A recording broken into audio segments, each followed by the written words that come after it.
Asyhadu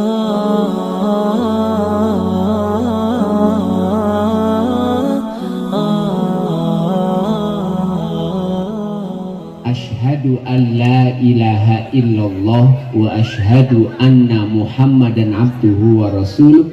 Allahumma sholli ala Muhammad wa ala ali Muhammad.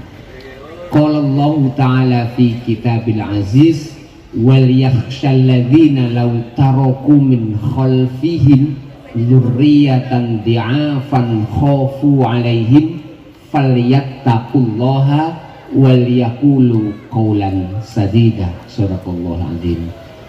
Yang kami hormati segenap pengurus LPP Al-Irsyad Al-Islamiyah Tulungagung, yang kami hormati Ustadz dan Ustazah PG, TK, SD, dan SMP serta para musyrik.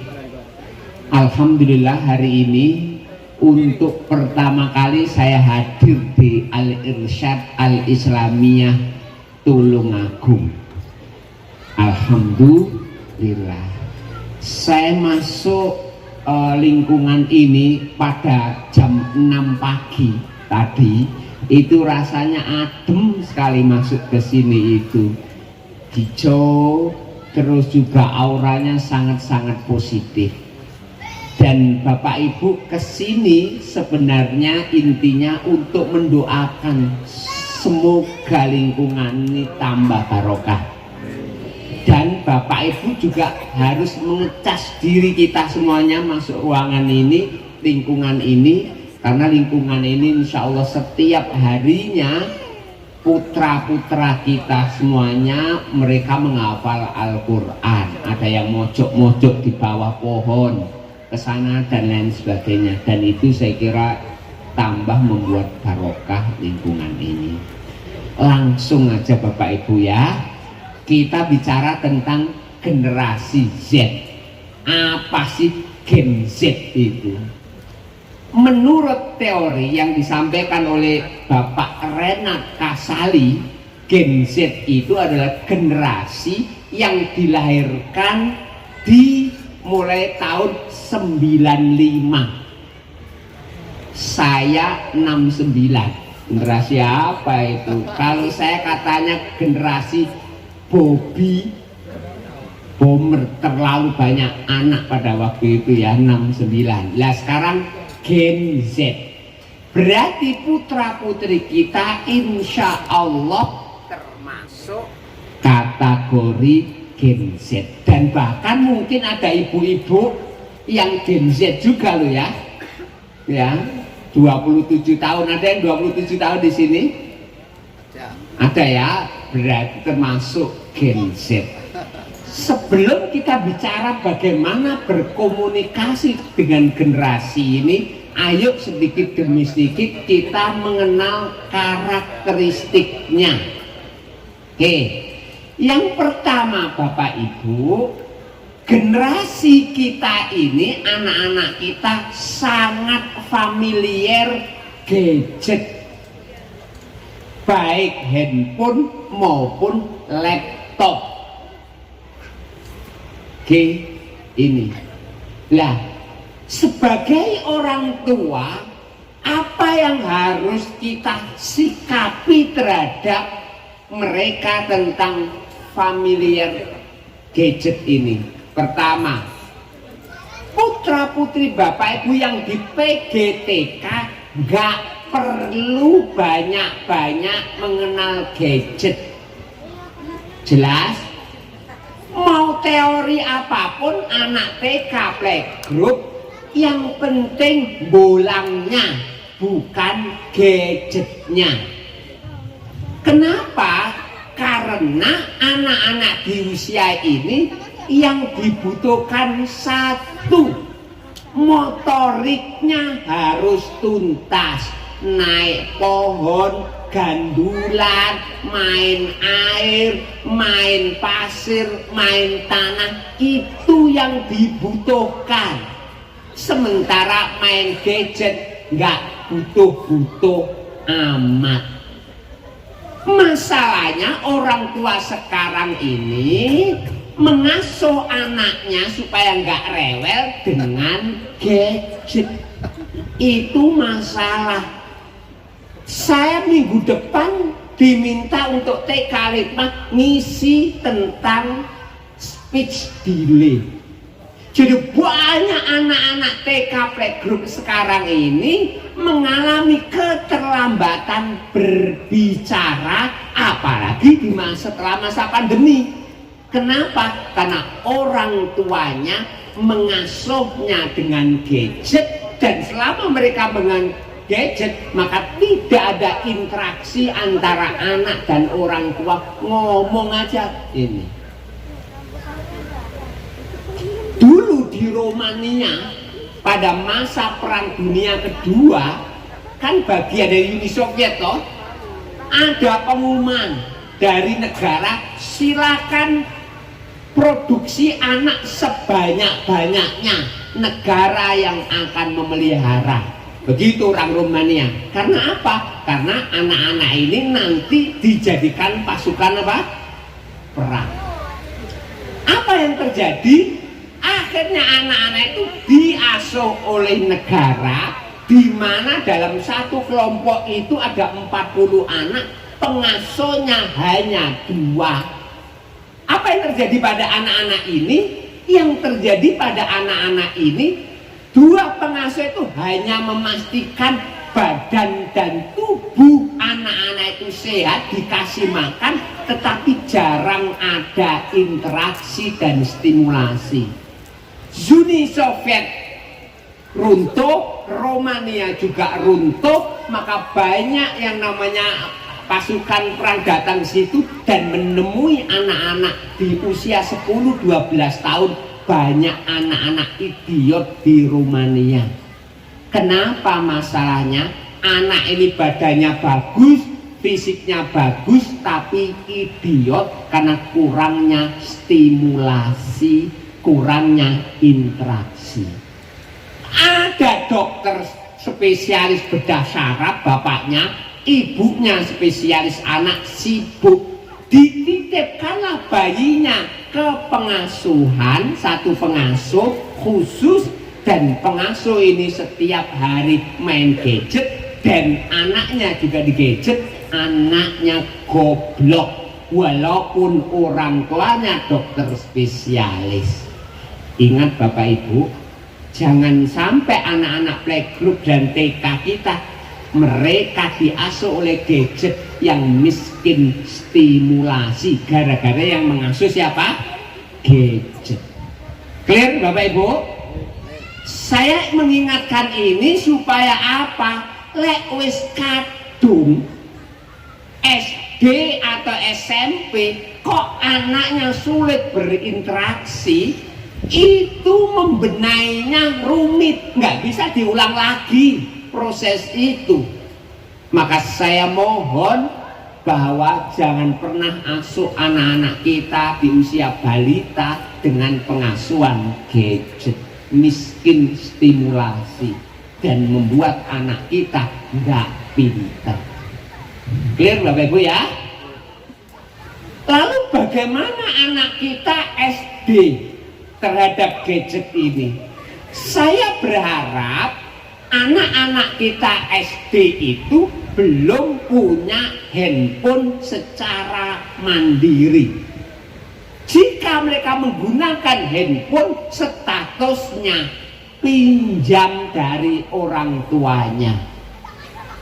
Dengan konsep pinjam ini, maka aturlah waktu penggunaan handphone, batasi, buat kesepakatan dengan anak, kapan paginya mulai jam berapa, kapan malamnya, kapan sorenya, supaya apa? Penggunaan gadget untuk anak-anak SD itu terpantau dan terbatas. Clear Bapak Ibu?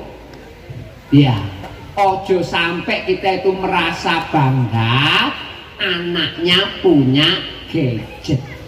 Itu biasanya OKB, orang kaya baru, padahal desit. Clear Bapak Ibu? Iya. Lalu bagaimana anak kita SMP? Anak kita SMP terhadap gadget, maka saya mohon berikan mereka gadget, tetapi aturlah waktunya. Banyak anak-anak sekarang itu sulit bangun untuk sholat subuh berjamaah di masjid gara-gara malamnya terlalu larut. Ya toh, jam 11 baru tidur, jam 12 baru tidur, akhirnya mau sholat subuh berat di masjid. Padahal anak laki-laki seharusnya mereka di masjid. Maka sepakati wifi di rumah berhentikan di jam setengah 10. Clear ya? Jangan sampai kita ini merusak anak kita dengan duit kita sendiri lalu untuk merusak. Ini kan gila. Kita bayari, kita belikan handphone, misinya merusak anak kita. Ini saya mohon. Makanya saya ini kenapa kok anak-anak saya masukkan di pesantren. Masalahnya SMP SMA itu kontrol dirinya itu masih rumit terhadap handphone. Maka saya masukkan ke pesantren, setelah kuliah baru dia megang handphone. Loh, berapa sih anaknya Ustadz? Anak saya 5, laki-laki semuanya. Tolong doakan tahun depan ada 1 anak yang masuk pesantren. Ini saya punya anak SMP di rumah, mumet aku. Mumet. Loh kenapa? Biasanya kalau apa itu anak di SD kok saya tidur jam setengah 10 baru bangun jam 3. Sekarang jam 12 harus bangun untuk memastikan bahwa anakku wis turu. Karena saya pernah ini adalah saya bangun jam 11, jam 12, loh anakku masih main gadget. Ya sudah, saya takati gadget waktu tidur harus ditaruh di sini, wifi mati. Begitu. Kita harus tegas, terutama bapaknya ini yang harus tegas. Kasihan kalau ibunya harus bertempur terus dengan anaknya. Apalagi anak laki-laki. Betul Bu? Betul. Clear ya? Ini tentang familiar gadget. Oke, kita lanjutkan. Tapi sebelum lanjutkan kok kelihatannya serius sekali. Tolong Bapak Ibu jari kelingkingnya ditunjukkan. Tentu yang punya jari kelingking, yang nggak punya nggak usah. Tirukan saya. 1, 2.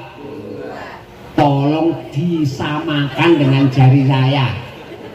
Ustadz belum sama Ustadz. 2.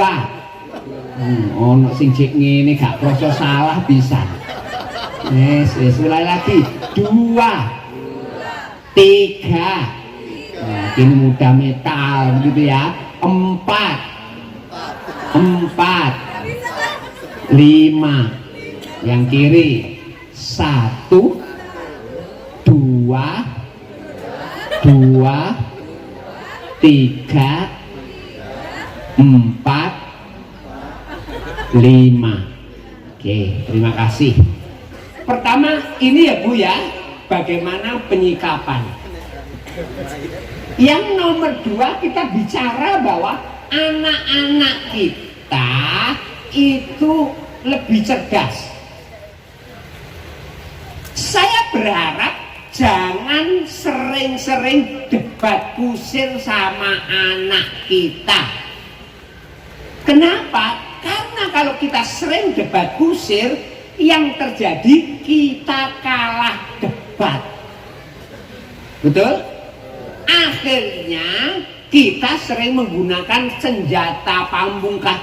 Pokoknya, betul? Saya nggak suka yang namanya debat itu. Lah supaya kita nggak debat dengan anak, kalau kita menegur anak pun betul-betul datanya harus valid. Contoh, anak saya, anak laki-laki di rumah ini, setiap habis sholat jamaah di masjid salam, mesti saya harus nginguk-nginguk, anakku ono gak? Ngono lho gak enak elek anak ning omah itu. Jadi sampai sholat jamaah selesai assalamualaikum, lah mesti tak goleki endi kepalanya anakku, kan di belakang begitu toh. Iya toh? Lah suatu hari anak ini gak kelihatan. Lalu saya tanya, "Le, tadi duhur kok nggak kelihatan jamaahmu?" Kemudian dia jawab, "Saya jamaah di masjid sebelah." Saya nggak punya data apa-apa terhadap ini.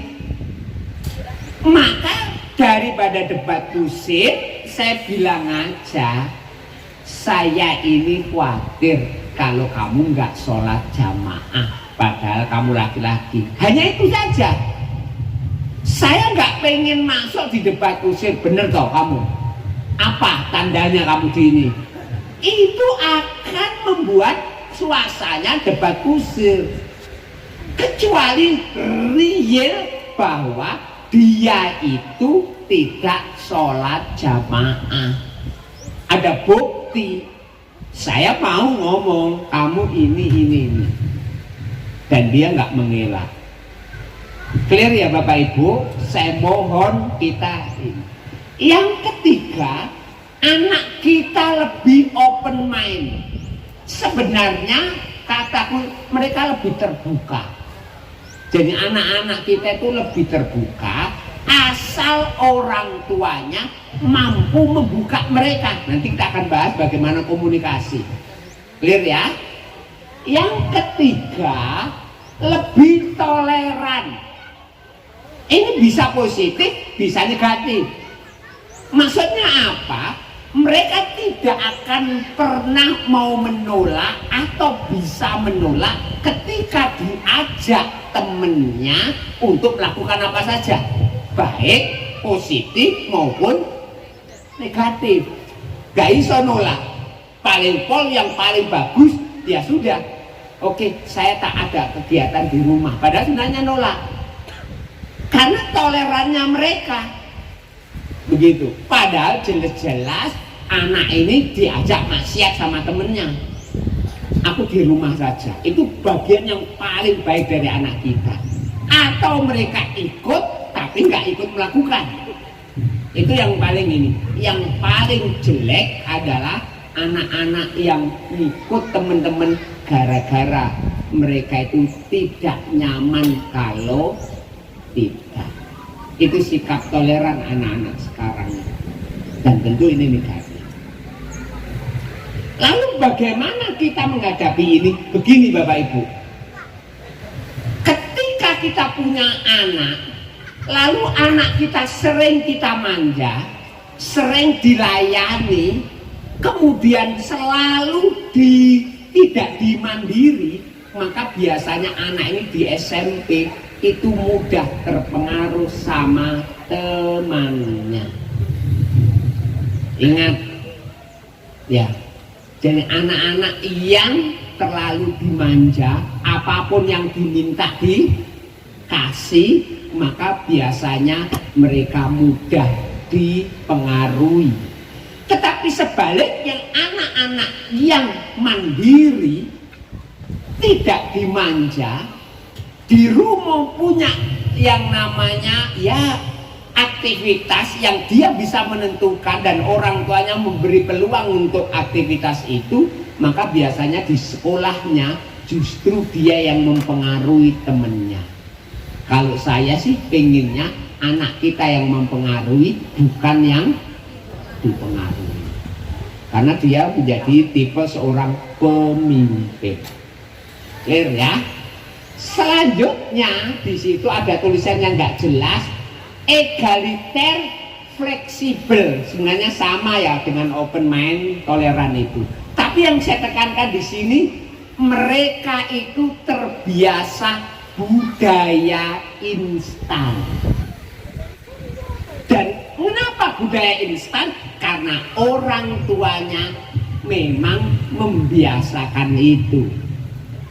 Contoh yang paling sederhana begini Bapak Ibu.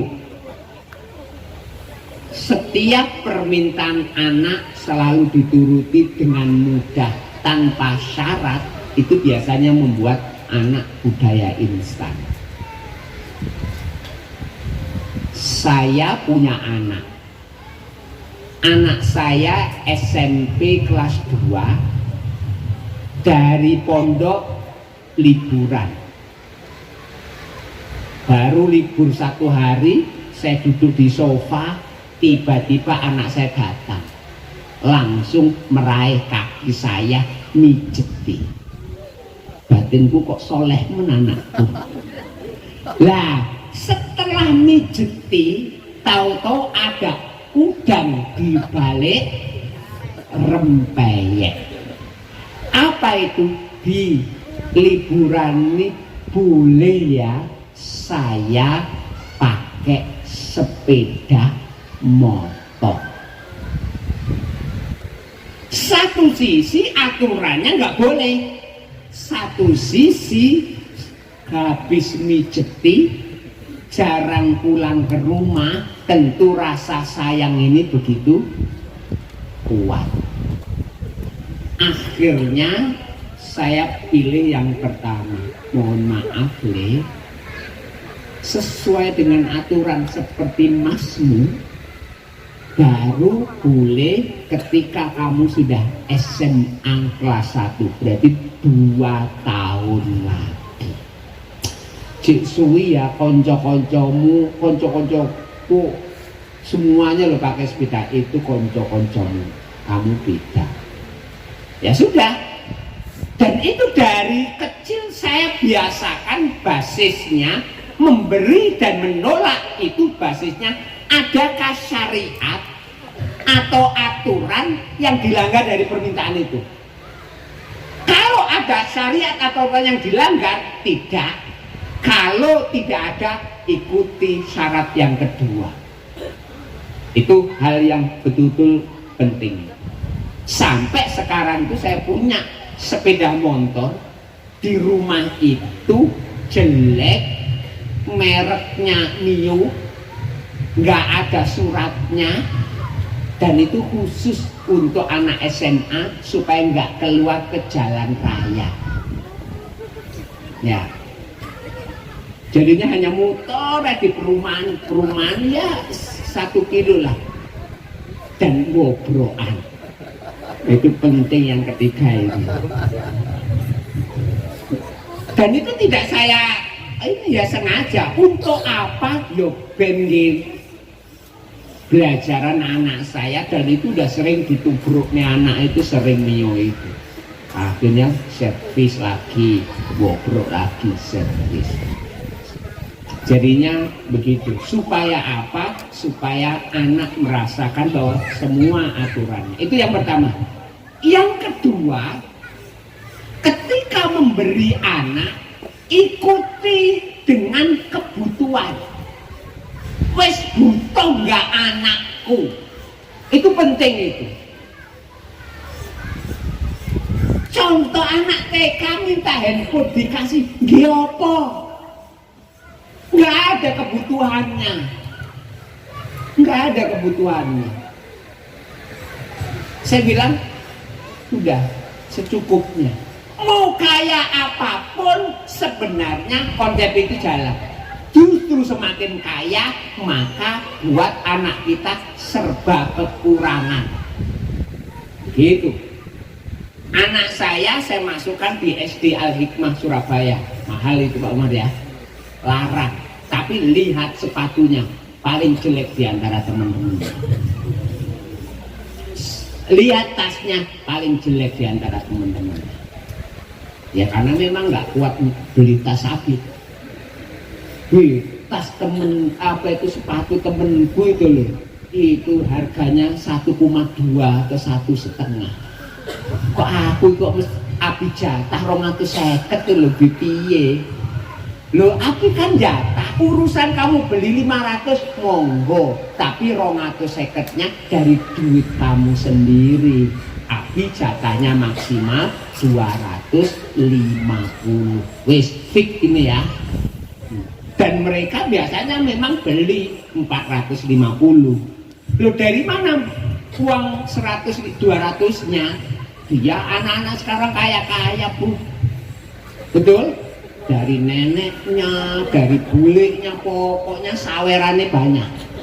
Nah, kadang-kadang itu ya kalau saya pokoknya 250. Nabi. Sama anak saya sekarang kuliah itu minta laptop. Berapa laptop ini? Ya kalau laptop ini 6,5 sampai 7 juta. Oke, Abi punya duit 3 juta. Gimana? Terus dari 3,5-nya di mana ini? Kamu itu kan sudah ustaz, dia ngajar di pesantren di Gontor itu. Kan ada tuh isyarahnya. Kok nggak pernah sampai tiap bulan kan ini. Yang kedua, kamu bisa juga yang namanya kiriman Abi itu. Kamu boleh pinjam Abi 3 juta, tapi statusnya pinjam. Jelas. Begitu. Kenapa masalah ngajari anak roh pitung? Paham? Mereka harus tahu memprediksi bahwa apa yang dia minta itu tidak selalu ada. Nah, yang ketiga syaratnya yang terkait dengan ini budaya instan adalah jangan terlalu mudah memberikan.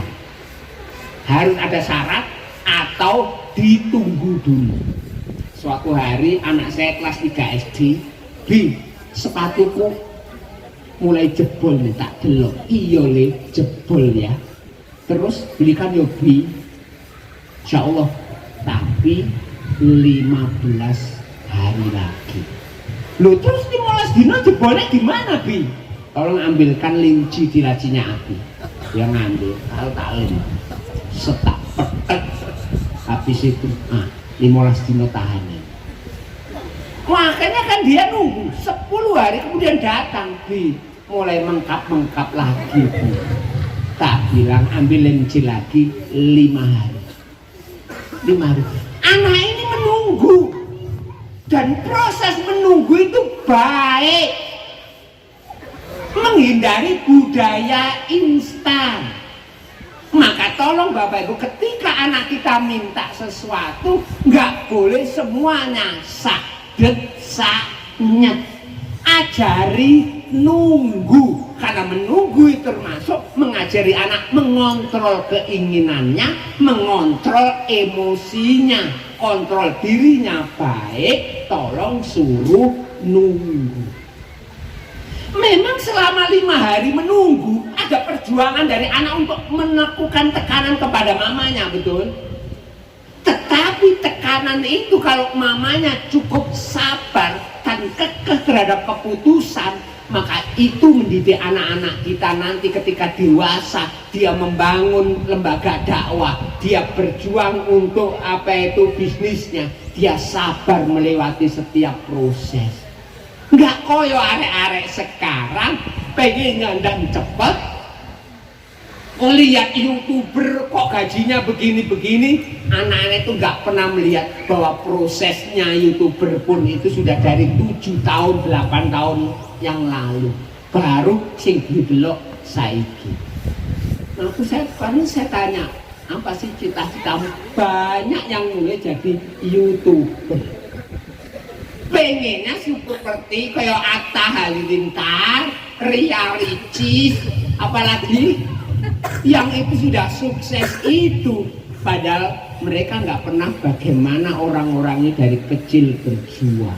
Nah, itulah yang kita tumbuhkan kepada anak kita supaya menghindari budaya instan. Clear Bapak Ibu? Bisa dilakukan ini? Setelah ini nggak boleh rumus sakdet saknyet loh ya. Jadi kita memberi itu bukan kita ini nggak punya duit atau ini, tetapi karena kita sedang mendidik anak kita. Kemarin saya ditanya oleh anak saya, tanyanya gini, Bi, Abi ini pernah sih merasa kekurangan duit? Itu pertanyaan rumit saya jawab. Saya jawab, nggak pernah mas. Loh, berarti Abi kaya? Enggak, Abi nggak kaya. Loh terus kok nggak gini? Abi itu hanya saya cari sesuatu yang bisa saya capai. Sing gak iso saya capai, mimpi aja saya enggak. Boleh apa stres? Is pokoknya dilewati aja. Ada keinginan kecil ya ditulis keinginan itu, tapi enggak begitu muluk-muluk. Ada apa ini? Aku barusan kapusan. Loh kapusan gimana? Duitku di tabungan 4,5 raib. Gara-gara dihapusi dengan SMS, dengan dari logo bank normal begitu, lalu suruh ngisi 5 menit raib begitu. Terus gimana? Aku nggak punya duit sekarang ini. Lah, sekarang 4,5 itu distribusinya apa saja? Yang 3 juta duitnya anggota saya, anak buah saya. Terus yang 1,5 asli duit saya. Terus gimana rencana kamu? Ya sebenarnya aku butuhnya sekarang 1 juta.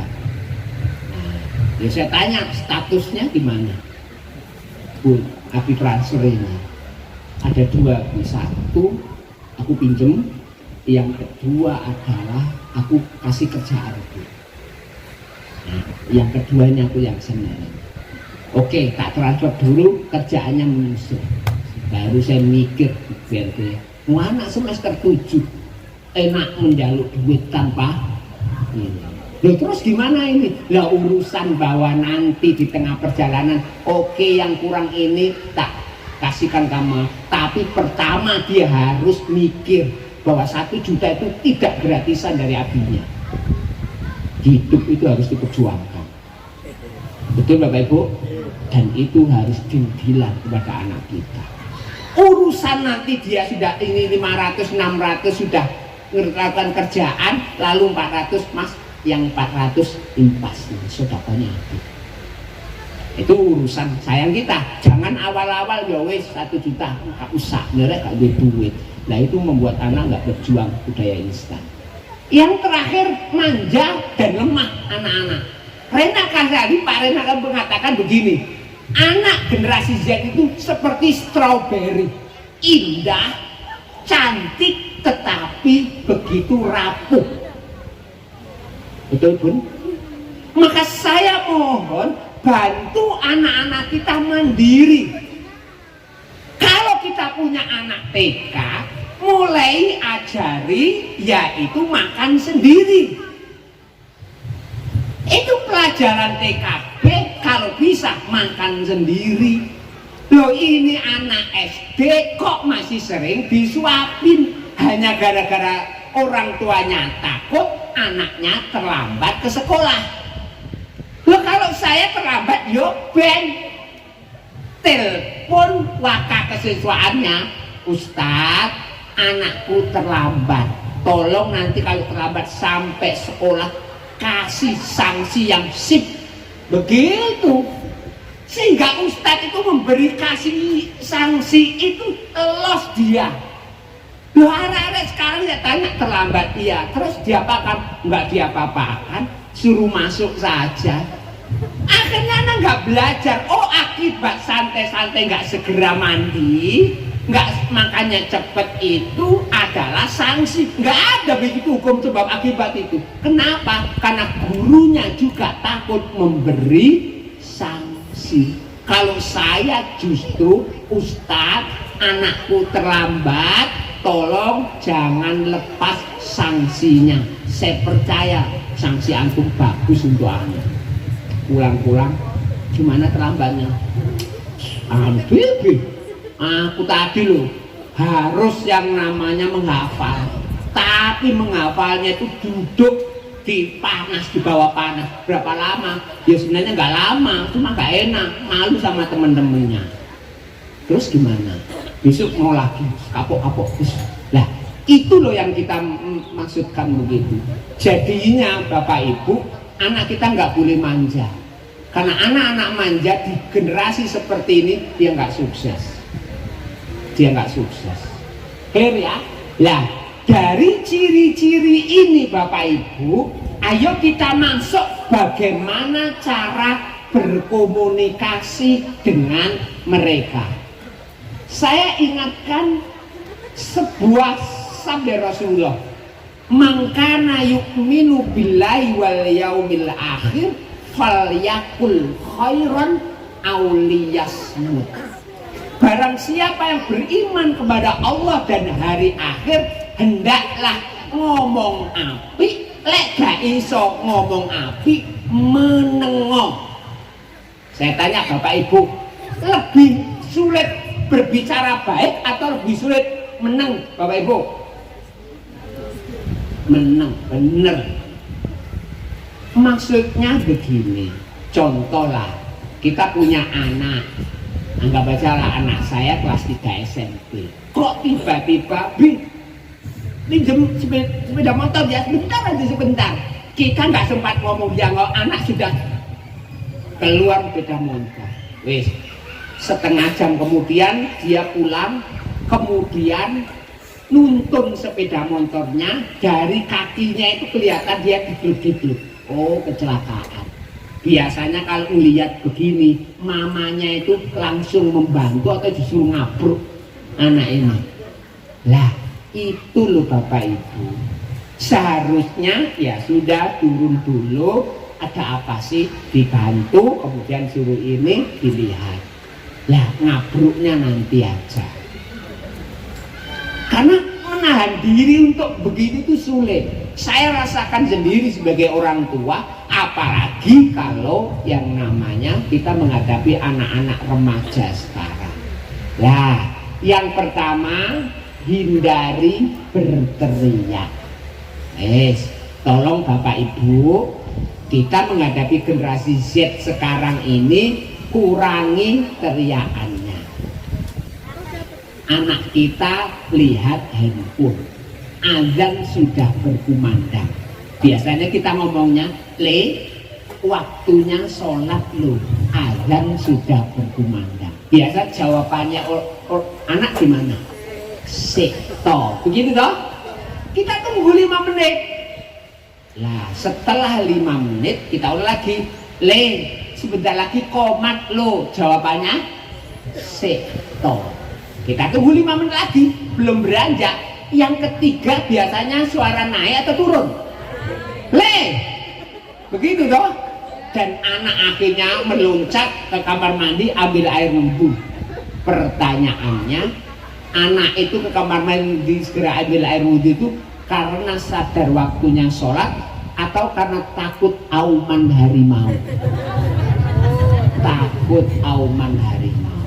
Lah, kalau anak kita sudah pergi ke Malang untuk kuliah, ke Solo, ke Jogja, apakah harimau ini masih bisa mengaum? Tidak bisa. Bapak Ibu, menghadapi generasi Z ini jangan banyak berteriak. Karena ketika ngomong sebenarnya fokusnya kepada gadget, bukan kepada kita. Dia ngomong sekto itu setengah sadar setengah tidak. Sekto wakilnya kita mangkel. Lalu bagaimana caranya supaya tidak berteriak?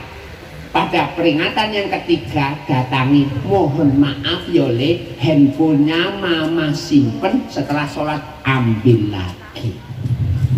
Nggak perlu berteriak tapi apa kalimatnya? Mohon maaf, handphonenya mama simpan.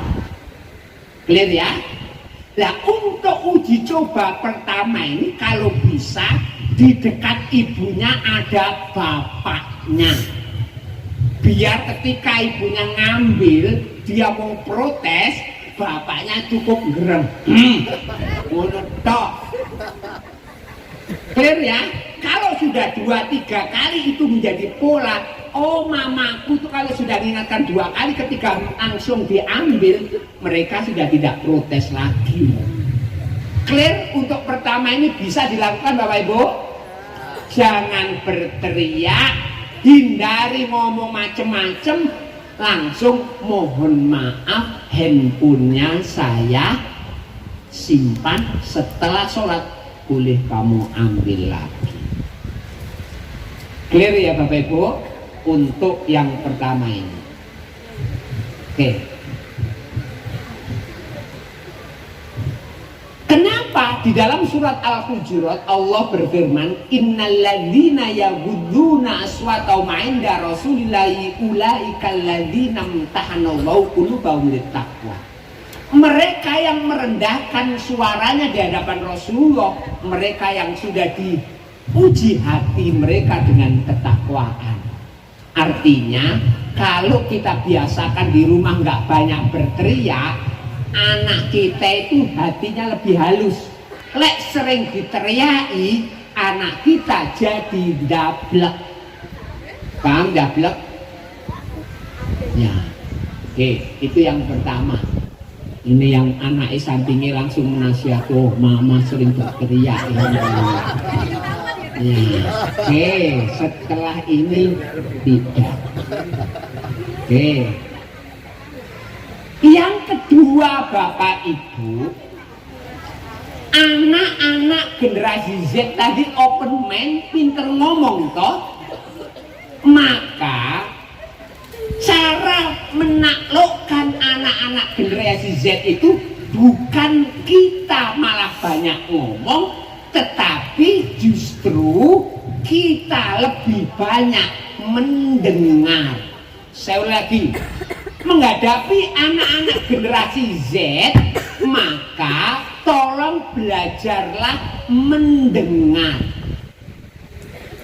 Apalagi di usia playgroup dan TK, di mana yang merasa kok anak saya agak speech delay ya, dia ngomong, oh minum toh, kamu minta minum, oke mama harus jelas. Ya, saya merasakan pada anak-anak saya yang dia itu lebih banyak ngomongnya, justru dia kita omongi 1 kali 2 kali binurut.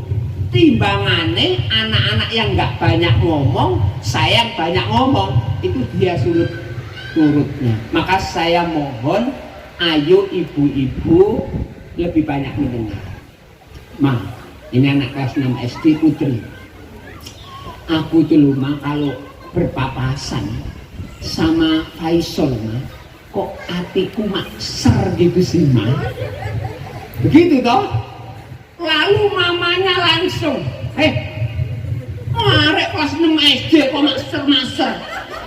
Mama nggak pernah makser. Lah, kira-kira anak kita setelah ini mau curhat kepada kita nggak? Kapok. Itu loh yang membuat bahwa anak kita nggak mau ini karena orang tuanya terlalu baperan. Mbok ya didengarkan dulu sik nak. Mama kok kurang paham sih, maksudnya makser itu apa sih nak? Oh, mama itu kok nggak paham makser yo makser. Yo sik to makser yo makser itu maksudnya apa sih? Gini loh Ma, kalau saya berpapasan kok perasaanku, hatiku itu loh berdegup kencang. Oh berarti saat berpacaran kamu deg-degan dong. Iya itu loh. Terus kadang-kadang saya itu bingung gimana bertingkah. Itu namanya salting. Nah, apa salting mah? Salah tingkah. Terus gimana, apa yang kamu rasakan nak? Yo saya malu-malu tapi seneng mah. Begitu toh?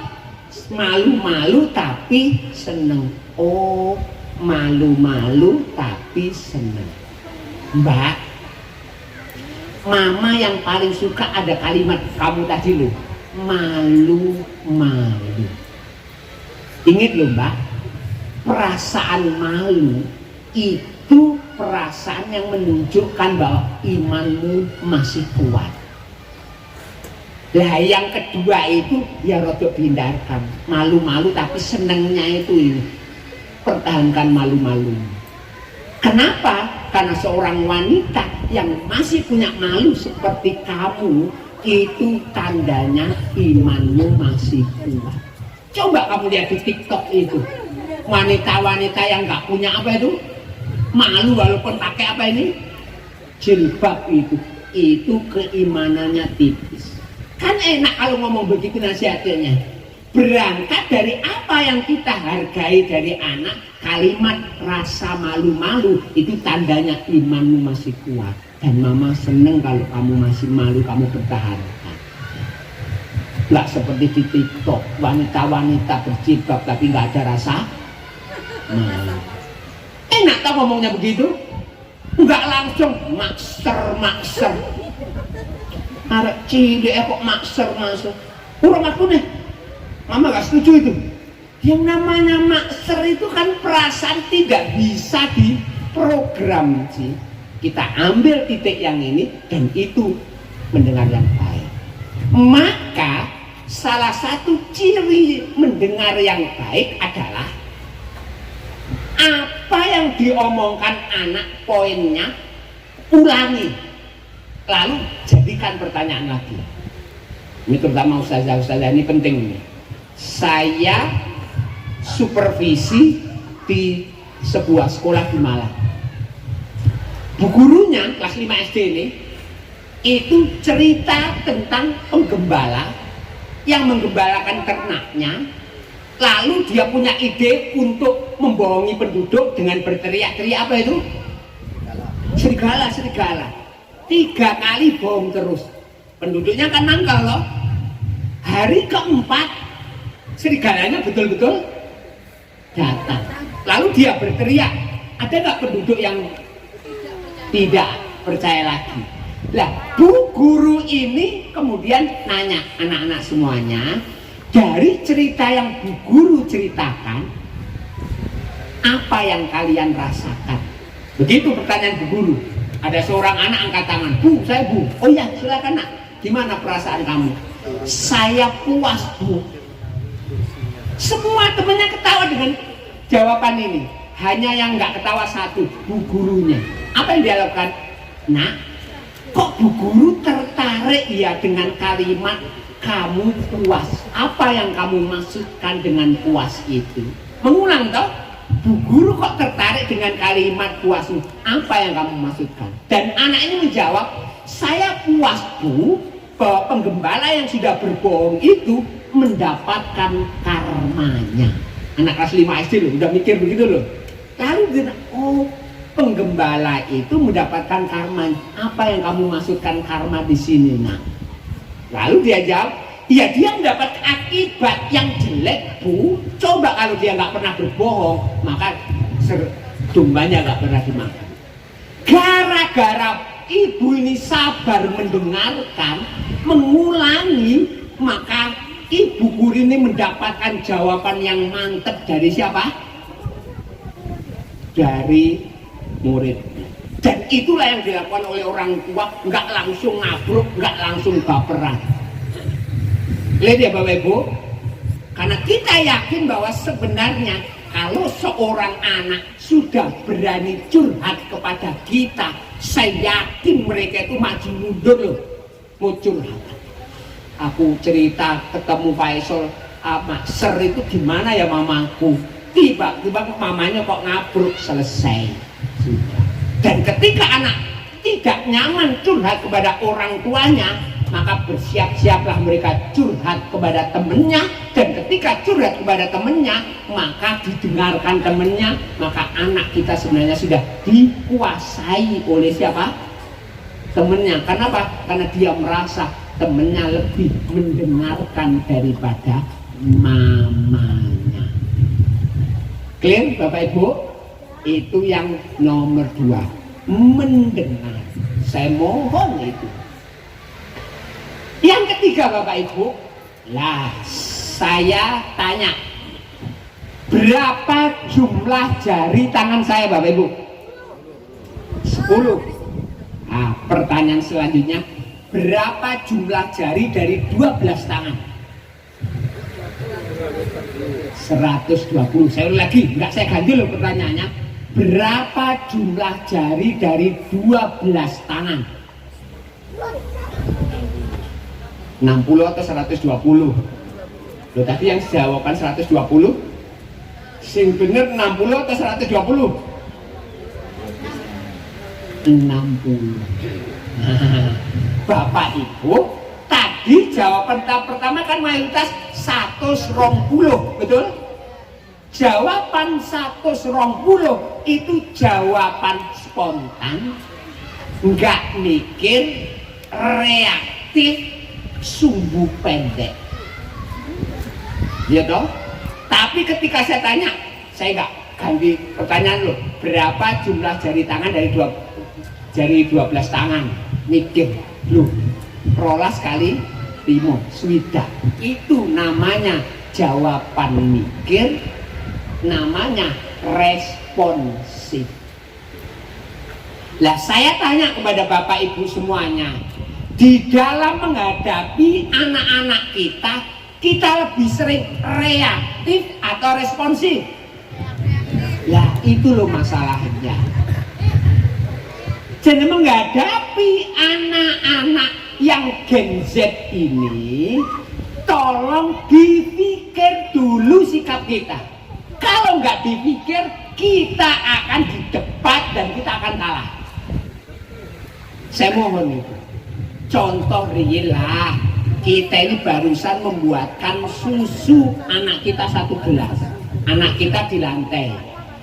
Dok atau Le, iki lo susu mama udah buat.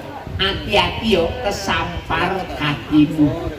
Lo baru aja ngomong hati-hati kesampar kakimu, belum ada 5 menit belum piang. Apa yang terjadi?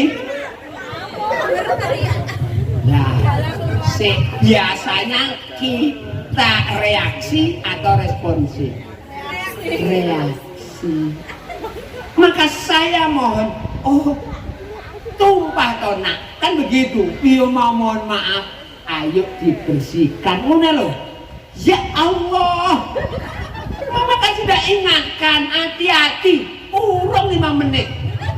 Ini kan mubazir. Itu loh yang membuat generasi Z itu jauh dengan kita, karena kita orang tua sering ngabruan. Ngadepi babon itu lemu biasanya, ngabruan. Ya, maka saya mohon, kenapa? Karena kalau kita terlalu sering sumbu pendek, anak kita emosional, sumbu pendek, nggak mikir, lama-lama itu terjadi pada anak kita. Maka saya mohon, biasakan. Kita punya anak SMP kelas 2, biasanya jam 3 sampai rumah.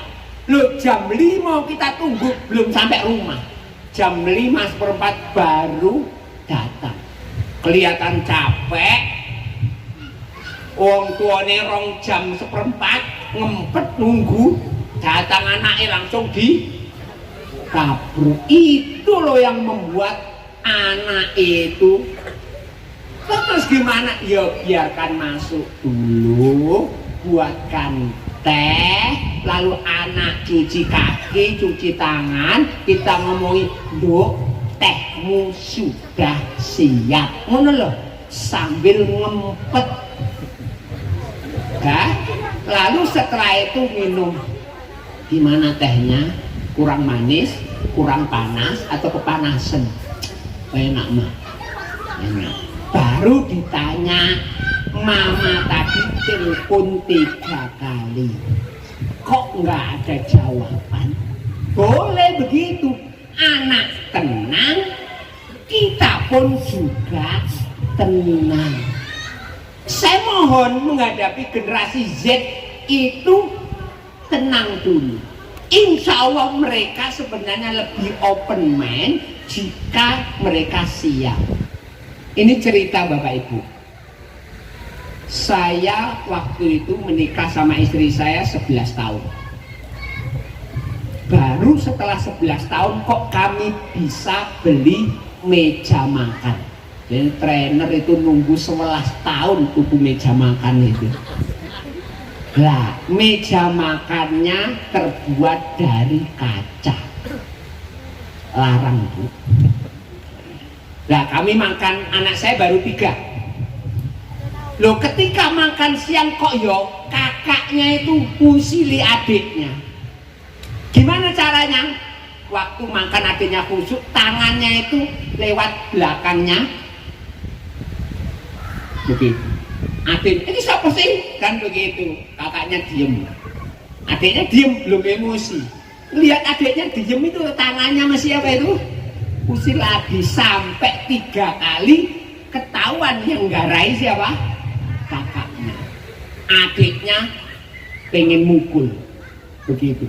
Lah ketika mukul kakaknya Endo itu apa ya? Menghindar. Saya orang Ponorogo yang namanya Endo. Melihat begitu kan emosi kakak adiknya. Berdiri dan ingin mukul, saya bilang, "Dek, ayo duduk sekarang, makan." Lah kakaknya tadi mau lari tadi kembali duduk. Lah ketika kakaknya duduk, adiknya sudah duduk, maka dia lempar sendoknya itu kepada siapa? Kakaknya. Lah ketika sendok itu dilempar, kok mengenai meja makan. Apa yang terjadi pada meja makan itu? Bukan pecah, gempil. Paham? Gempil. Melihat meja makan baru kok gempil, langsung saya berdiri, saya tatap tajam anak saya. Walaupun saya trainer parenting, toh saya tetap apa itu? Manusia biasa. Saya ingin memberi sanksi. Saya berdiri, saya ingin ngomong. Di saat-saat kritis seperti itu, kok Allah mengingatkan saya. Ini loh bedanya trainer, wah gue itu trainer. Apa itu ingatannya? Satu kalimat begini, satu quote. Janganlah kamu memarahi seseorang yang memecahkan bejana, karena bejana itu mempunyai ajal seperti ajalmu. Jadi ini Bapak Ibu, anak kita memecahkan piring, memecahkan gelas, maka masukkan ke hati kita, ajal piring itu sudah tiba. Gimana Bu? Lebih tenang? Lah, lihat seperti itu akhirnya saya nggak jadi menjatuhkan sanksi. Saya masuk kamar, saya tenangkan hati saya. 5 menit anak-anak itu menunggu saya sama istri saya, baru saya keluar. Lah ketika keluar, apakah anak itu lepas dari sanksi? Tidak, hukum harus tetap ditegakkan. Nggak boleh pilih apa itu, tebang pilih. Akhirnya, Dek, kamu sudah memecahkan meja ini, silakan kamu duduk di kursi tenang itu. Saya tanya pada Bapak Ibu, sama atau beda? Ketika anak baru memecahkan, lalu saya emosi, kemudian saya kasih sanksi, dengan saya tenang dulu, kemudian baru saya sanksi, sama atau tidak? Tidak sama. Maka saya mohon, menghadapi generasi Z yang lemah seperti stroberi ini, jangan pakai tekanan-tekanan yang itu membuat dia itu nekat. Tenang dulu 5 menit 10 menit biar anak mikir, ya toh? Dan baru yang namanya kasih sanksi dengan suasana kita tenang. Kalian Bapak Ibu di titik ini bisa melakukan? Oke, insya Allah. Nah, yang keempat Bapak Ibu, kita jangan terlalu sering menyuruh melarang anak. Loh, berarti nggak boleh suruh ini. Maka menghadapi generasi Z, gunakan dengan kalimat bertanya dan informasi ketika menyuruh. Contoh, anak melemparkan sampah sembarangan. Kita biasanya, nak taruh sampahmu di sana, itu toh. Kita boleh ganti dengan kalimat, nak tempat sampahnya di sana. Bisa merasakan Bapak Ibu? Nak tempat sampahnya di sana, atau nak di mana ya tempat sampahnya? Pakai pertanyaan. Pakai pertanyaan. Ya. Melihat anak umpamanya, mohon maaf, masih nonton TV padahal azan berkumandang, ya kita beri, nah azan sudah berkumandang, waktunya sholat. Loh, berarti nggak boleh merintah, boleh setelah ini, tapi jangan terlalu sering-sering. Bahwa memerintah anak bisa dengan kalimat perintah, tetapi saya harus nambahin 2 lagi, bisa pakai bertanya dan bisa memberi informasi. Karena di dalam ayat suci Al-Quran banyak kalimat perintah dan larangan, tetapi lebih banyak kalimat informasi dan kalimat bertanya. Clear ya? Yang ini, yang sumpek itu adalah anak kita. Mama bisanya merintah terus, kok berhenti lo merintah mah. Itu kadang-kadang kita menghadapi anak-anak kelas 5, kelas 6, kelas 7, kelas 8 yang mereka sudah pandai berkilah. Maka saya mohon itu. Clear ya? Bertanya. Dan terakhir, nah ini yang paling ini, apa itu? Kalau melihat gambarnya, menunjukkan gambar apa itu? Keseimbangan. Apa itu? Keseimbangan antara menegur anak dan menghargai anak. Saya tanya, kita lebih sering negur atau menghargai? Loh, itu loh masalahnya. Mohon maaf, ini berkenaan dengan seorang ustadz. Saya masuk di sebuah pesantren, boarding school lah, tapi bukan di AABS dulu masuk. Lah, ustadz ini kebetulan bagian memimpin sholat duha. Dia kan nunggu santrinya toh di mihrab itu. Lalu beberapa santri mulai berdatangan. Sekitar prosesnya 30 menit. Ustadz ini dari awal mulai datang sudah ngomong, anak-anak ayo segera apa itu duduk di softnya, nggak usah ngobrol, langsung membaca Al-Quran, mengulangi ini. Jadi ngomong begitu. 10 menit kemudian ngobrol lagi. Yang sudah datang ada 1-2 orang ngobrol lagi ini. Ustadz nggak suka ngobrol. Sampai 3 kali peringatan ngomongnya sama. Nggak denger ya omongan Ustadz. Di masjid bukan tempatnya ngobrol, duduk kemudian baca Al-Quran, sudah zikir. Itu sampai selesai 3 kali. Lalu setelah itu, setelah sholat duha, saya tanya kepada Ustaz, mohon maaf Ustaz, antum tadi saya ingat 3 kali. Pertanyaan saya, berapa anak sih yang suka ngobrol di antara 200 anak tadi?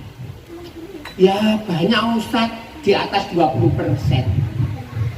Lah saya tanya, di atas 20% berarti 30% Ustaz? Iya, kalau 30% dari 200 berarti sekitar 60 toh. Sekarang saya tanya, berarti yang lain bagus ya Ustaz? Udah bagus Ustaz Jinan. Lalu saya tanya, dari omongan Ustaz Jinan, Ustaz itu tadi 3 kali saya dengarkan, kok antum lebih fokus hanya 60 anak yang rame sih? Pertama, ayo yang sudah datang segera duduk ini. Kenapa kok harus ditegur? Toh anak baru duduk, belum menunjukkan yang rame. Loh maksudnya, cobalah kalimat yang lebih positif gitu loh. Anak-anak, terima kasih untuk hadir datang duluan. Dan Ustadz seneng jika anak-anak duduk langsung membaca. Kan enak nih perasaan itu. Loh berarti nggak boleh negur? Boleh. Kalau Ustadz 3 kali seharusnya 2 kali menghargai, 1 kali menegur.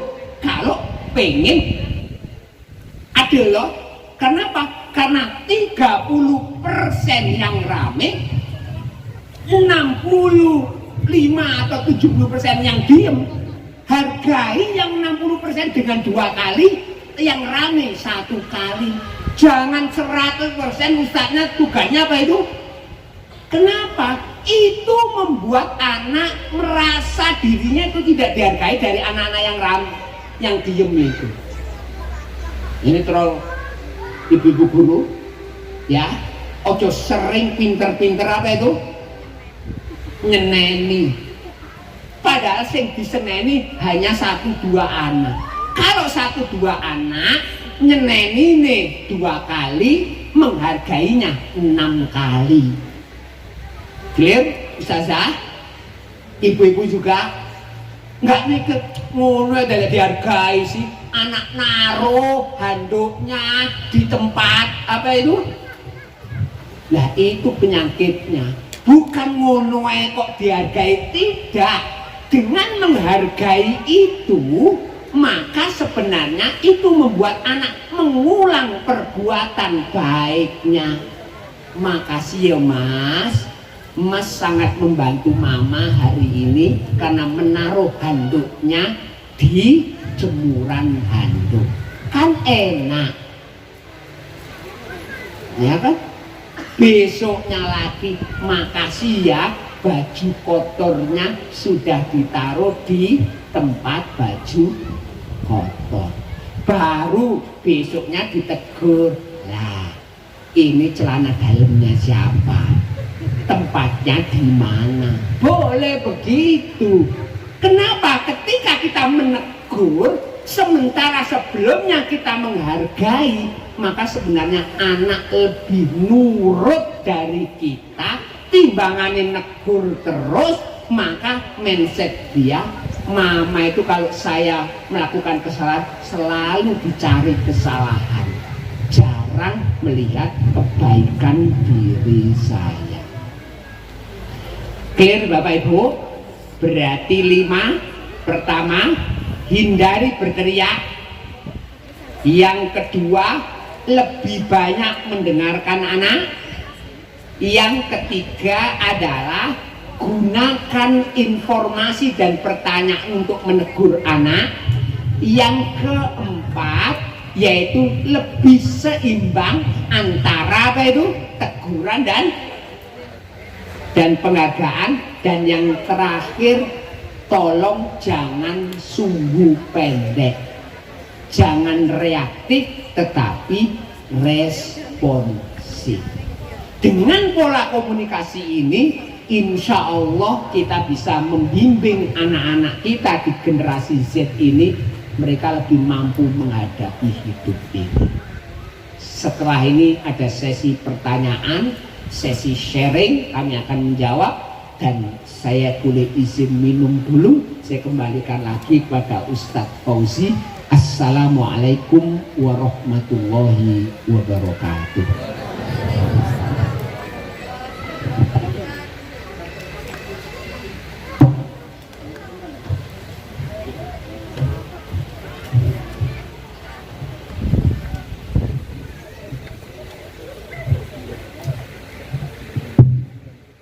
Baik Bapak Ibu semuanya, kita berikan aplaus dong sekali lagi untuk Ustadz Miftahul Jinan. Ya baik, sebelum saya lanjutkan sesi pertanyaan pada Bapak Ibu semuanya yang insya Allah tidak kalah lebih menarik lagi, saya ingin tanya kepada Bapak Ibu yang sudah menyimak apa yang disampaikan Ustadz Jinan. Apakah 5 tips komunikasi dengan generasi Z ini menurut Bapak Ibu bermanfaat? Bapak Ibu dipraktekkan di rumah nanti? Bermanfaat nggih, alhamdulillah. Insya Allah juga mudah-mudahan bisa dipraktekkan juga di kelas-kelas nggih, Ustaz-ustazah. Alhamdulillah, karena sama yang dihadapi anak-anak generasi Z. Alhamdulillah. Baik, Bapak Ibu semuanya, ini saya lihat semakin siang semakin agak hot rasanya, dan mungkin kadang-kadang ada penampakan di depan mata kita. Oleh karena itu boleh Bapak Ibu kita gerak-gerak sebentar, nggih? Oke, boleh. Dalam hitungan ketiga, Bapak Ibu semuanya mohon berkenan berdiri. 1, 2, 3. Ya, ditinggalkan semua beban-beban hidupnya. Tasnya, HP-nya, kuenya diikhlaskan dulu. Oke, yang sudah berdiri kita rasakan Bu lebih nyaman setelah 2-3 jam mulai dari datang sampai sekarang. Sudah lebih lancar sirkulasinya. Nah, Bapak Ibu boleh tirukan gerakan saya ya. Insya Allah terlihat ya, dari saya agak ke tengah, mungkin yang samping kiri agak kurang kelihatan. Gerakannya begini Bapak Ibu. 1, menghadap ke muka dulu telapak tangannya. Oke, disamakan. Kalau sudah, boleh agak ditarik ke depan Bu, biar pundak kanan kirinya terasa, sabun. Oke, lalu 2, depan, agak didorong juga. Terasa Bu? Alhamdulillah. Ketiga, kanan Bu. Nah, pelan-pelan, tidak usah semangat-semangat, kaget nanti sebelahnya. Oke, dihitung 1, 2, 3. Ganti lagi sebelah kiri Bu. 1, 2, 3. Alhamdulillah. Setelah itu lanjut ke perut. Nah, sudah berapa bulan Pak? Bapak-bapaknya ya. Oke, selanjutnya ke kanan jempolnya Bapak Ibu, ke kiri jempolnya, lalu kita tutup dengan tepuk tangan.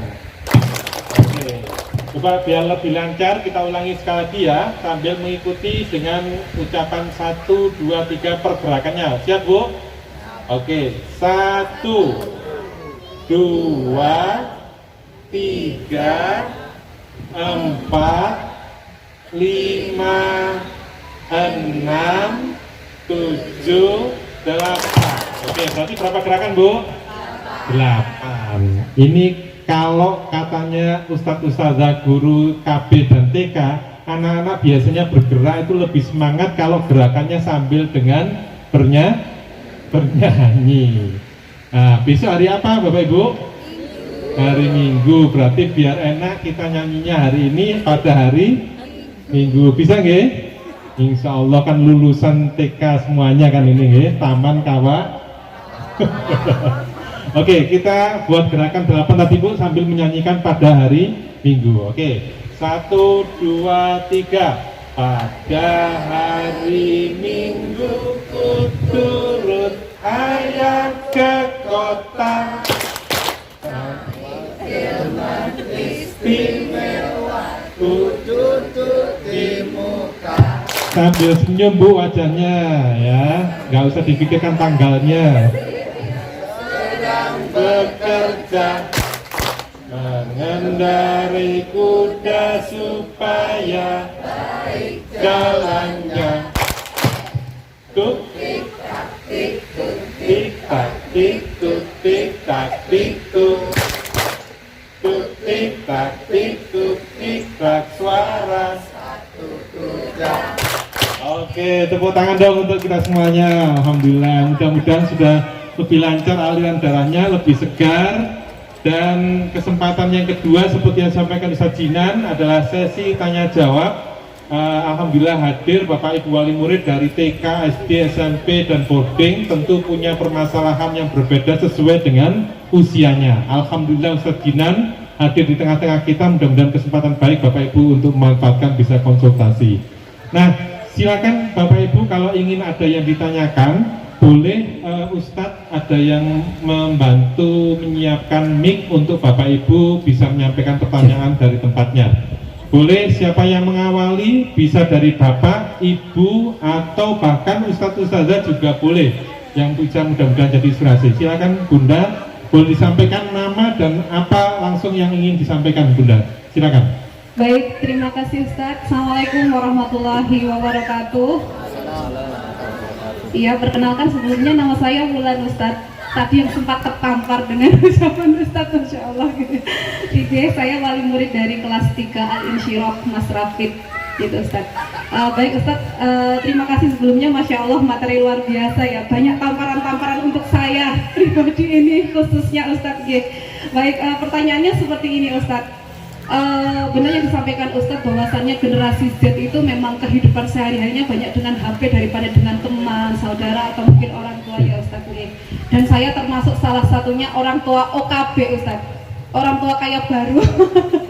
Jadi anak itu kita kasih HP secara mandiri dalam artian karena kita mama dan ayahnya kan kerja sampai sore, ketemunya hanya malam sehingga kita fasilitasi dengan HP gitu Ustadz. Ya Alhamdulillah semenjak masuk di SD, jenjang SD itu kita sudah mengurangi yang namanya gadget Tapi karena saya sebagai orang tua gitu Ustadz kita pekerja semua dari pagi sampai sore sehingga pengawalan itu kadang lolos ketika di sela-sela anak itu pulang sekolah karena di rumah itu hanya dengan bakung gitu.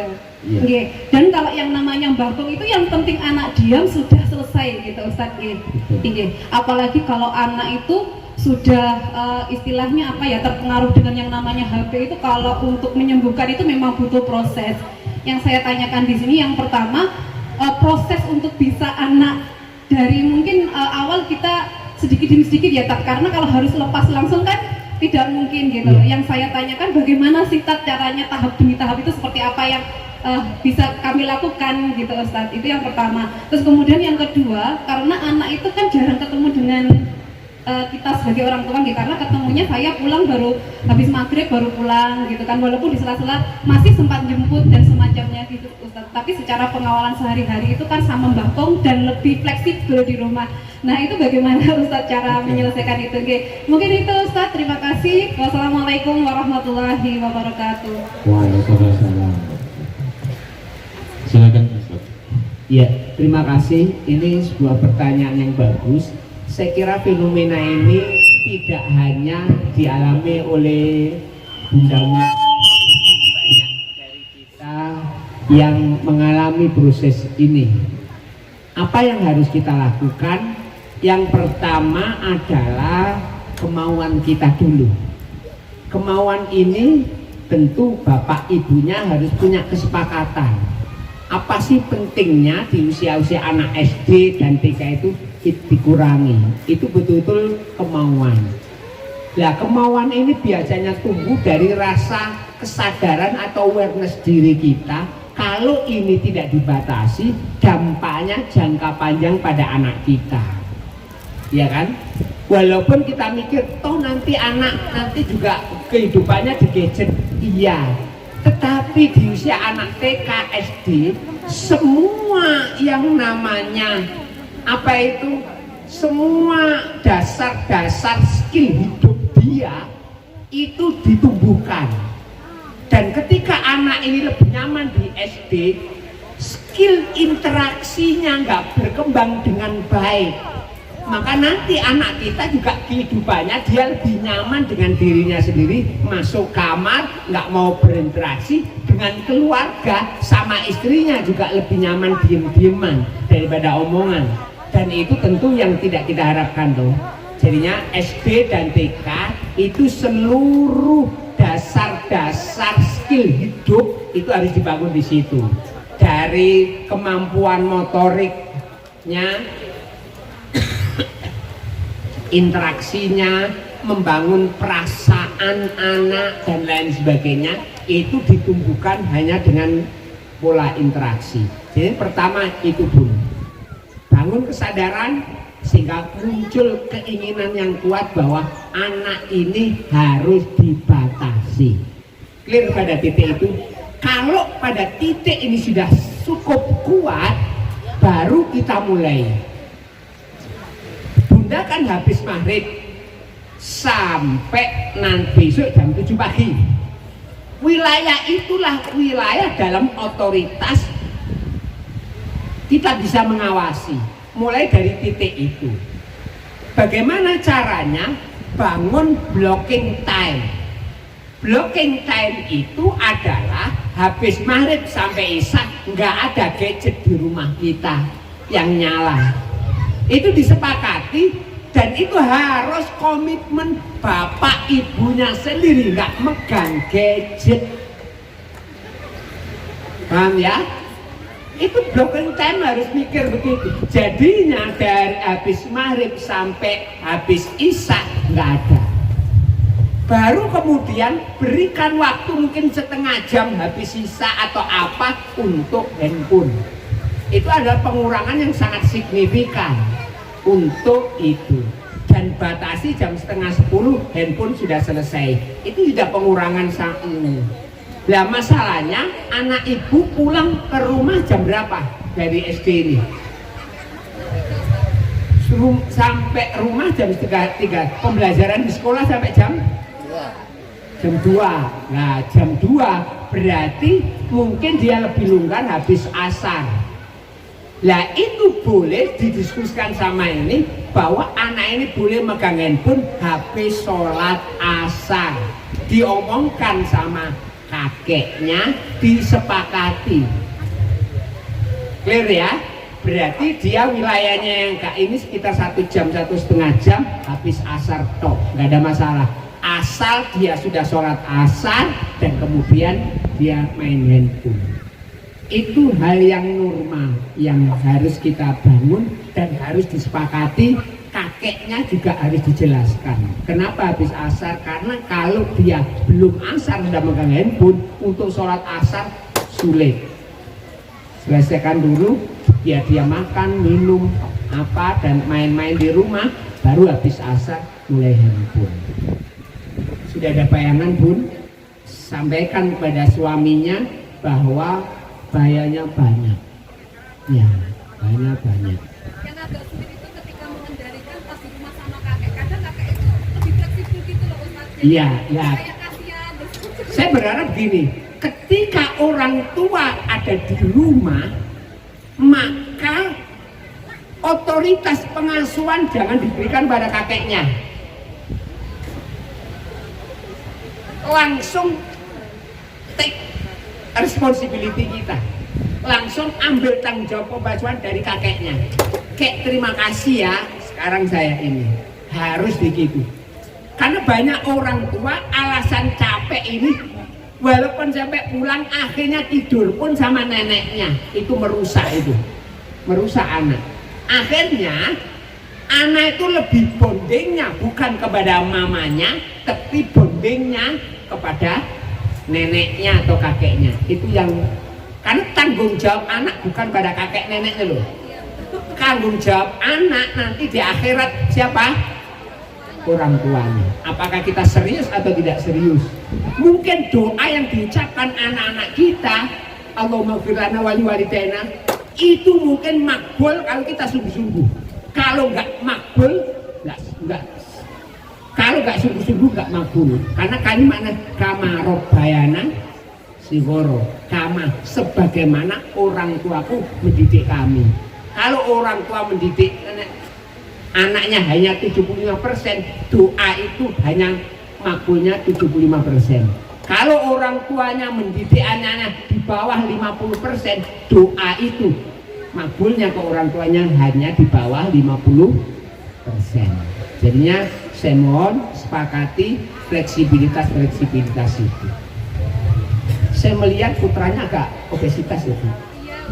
Karena orang tua nggak bisa nolak ya.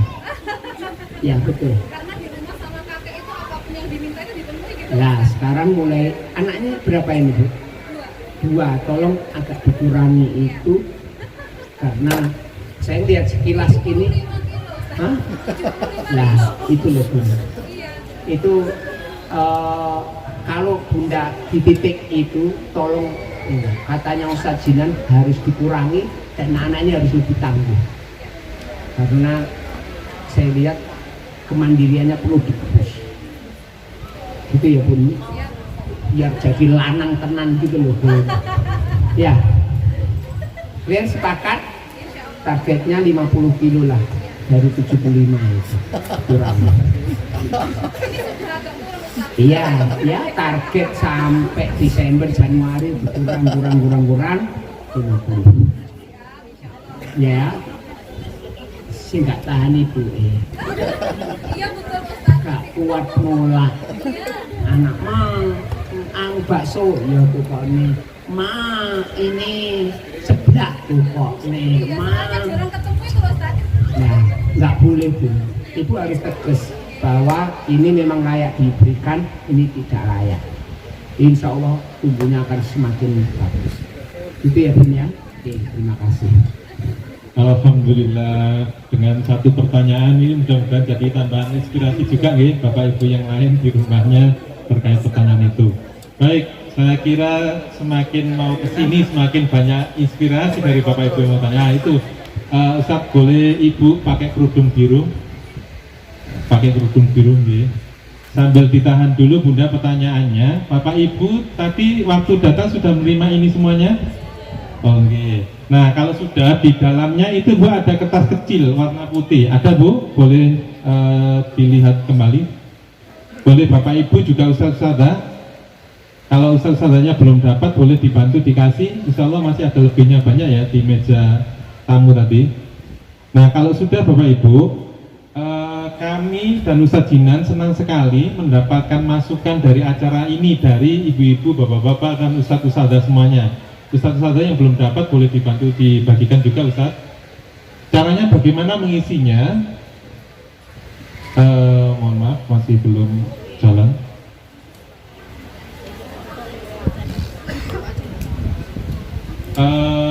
Saya bacakan saja ya Bapak Ibu. Saya bacakan aja. Insya Allah sudah dipegang tak? Yang pertama yang Bapak Ibu bisa isi adalah apa nama lembaga yang dipimpin oleh Ustadz Miftahul Jinan yang kami kenalkan tadi Bapak Ibu. Masih ingat? Yang printing tadi loh Bu ya. Ya, toh di situ juga ada logonya ya. Oke, itu yang pertama. Yang kedua, sebutkan salah satu judul buku dari Gria Parenting Indonesia. Bebas apa yang menurut Bapak Ibu paling menarik dari sekian buku yang sudah ada di situ. Nah, selebihnya Bapak Ibu lanjutkan nama, alamat dan seterusnya termasuk masukan dan kesan acara ini. Nah, kabar baiknya nanti Bapak Ibu yang sudah mengisi ini akan dilihat oleh Ustadz Jinan dan akan dipilih 3 masukan yang paling lengkap dan paling menarik untuk mendapatkan kenang-kenangan buku parenting karya Ustadz Miftahul Jinan pada siang nanti sebelum diakhiri sesi ini. Oleh karena itu, kalau mungkin Bapak Ibu ada yang mau ngisi tapi kendala ballpoint, boleh mungkin Ustaz-Ustazah dibantu Bapak Ibu wali murid yang hadir untuk dipinjamkan sejenak memberikan masukan acara di kuis ini. Setelah Bapak Ibu mengisi, nanti boleh dibantu dikumpulkan melalui Ustaz-Ustazah untuk bisa dikumpulkan di depan dan akan dilihat Ustaz Jinan. Silakan boleh sambil melanjutkan sesi tanya jawab Bapak Ibu sambil mengisi. Nah, itu ya Bapak Ibu insya Allah tentang kuis dan masukan kepada kami. Selanjutnya kami silahkan Ibu penanya yang kedua. Boleh disampaikan Ibu atas nama siapa dan apa yang ingin ditanyakan kepada Ustadz Jinan kesempatan siang ini. Monggo silakan. Iya. Ibu. Mic-nya sudah tadi ya? Sudah, monggo. Monggo silakan.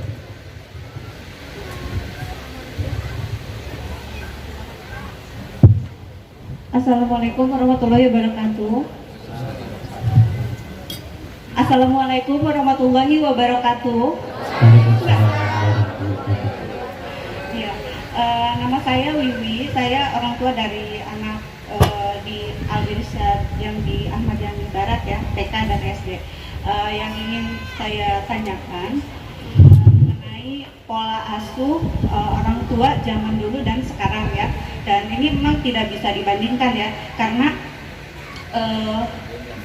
zaman dulu orang tua mungkin sebagian orang tua ada yang masih main pukul seperti itu, dan itu tidak mungkin bisa diterapkan dan tidak boleh ya, seperti yang tadi Ustadz jelaskan. Nah, sekarang yang ingin saya tanyakan, bagaimana cara memutus mata rantai pola asuh negatif dari orang tua terdahulu seperti itu.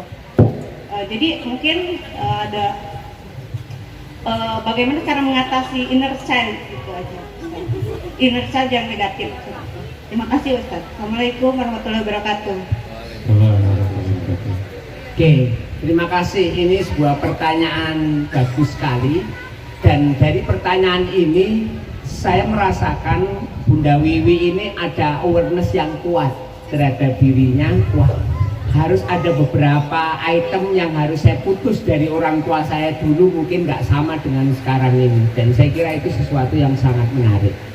Bapak Ibu, ada hal-hal dari kedua orang tua kita yang harus tetap kita pertahankan. Tetapi ada hal-hal yang harus kita putus. Itu menarik. Jadi contoh umpamanya, kalau umpamanya komitmen untuk sholat jamaah, orang tua saya membiasakan karena anak-anaknya kebetulan laki-laki semuanya kecuali anak keenam itu putri, maka mereka mengharuskan anaknya sholat jamaah di masjid. Sampai sekarang ini saya mendorong dengan kuat anak-anak itu untuk sholat ke masjid. Yang berbeda apa? Cara mendorongnya.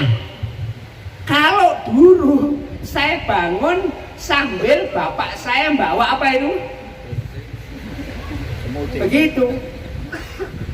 Lalu sekarang mekanismenya nggak begitu. Nah, bagaimana cara untuk yang namanya memutus mekanisme itu, apalagi kalau masalahnya adalah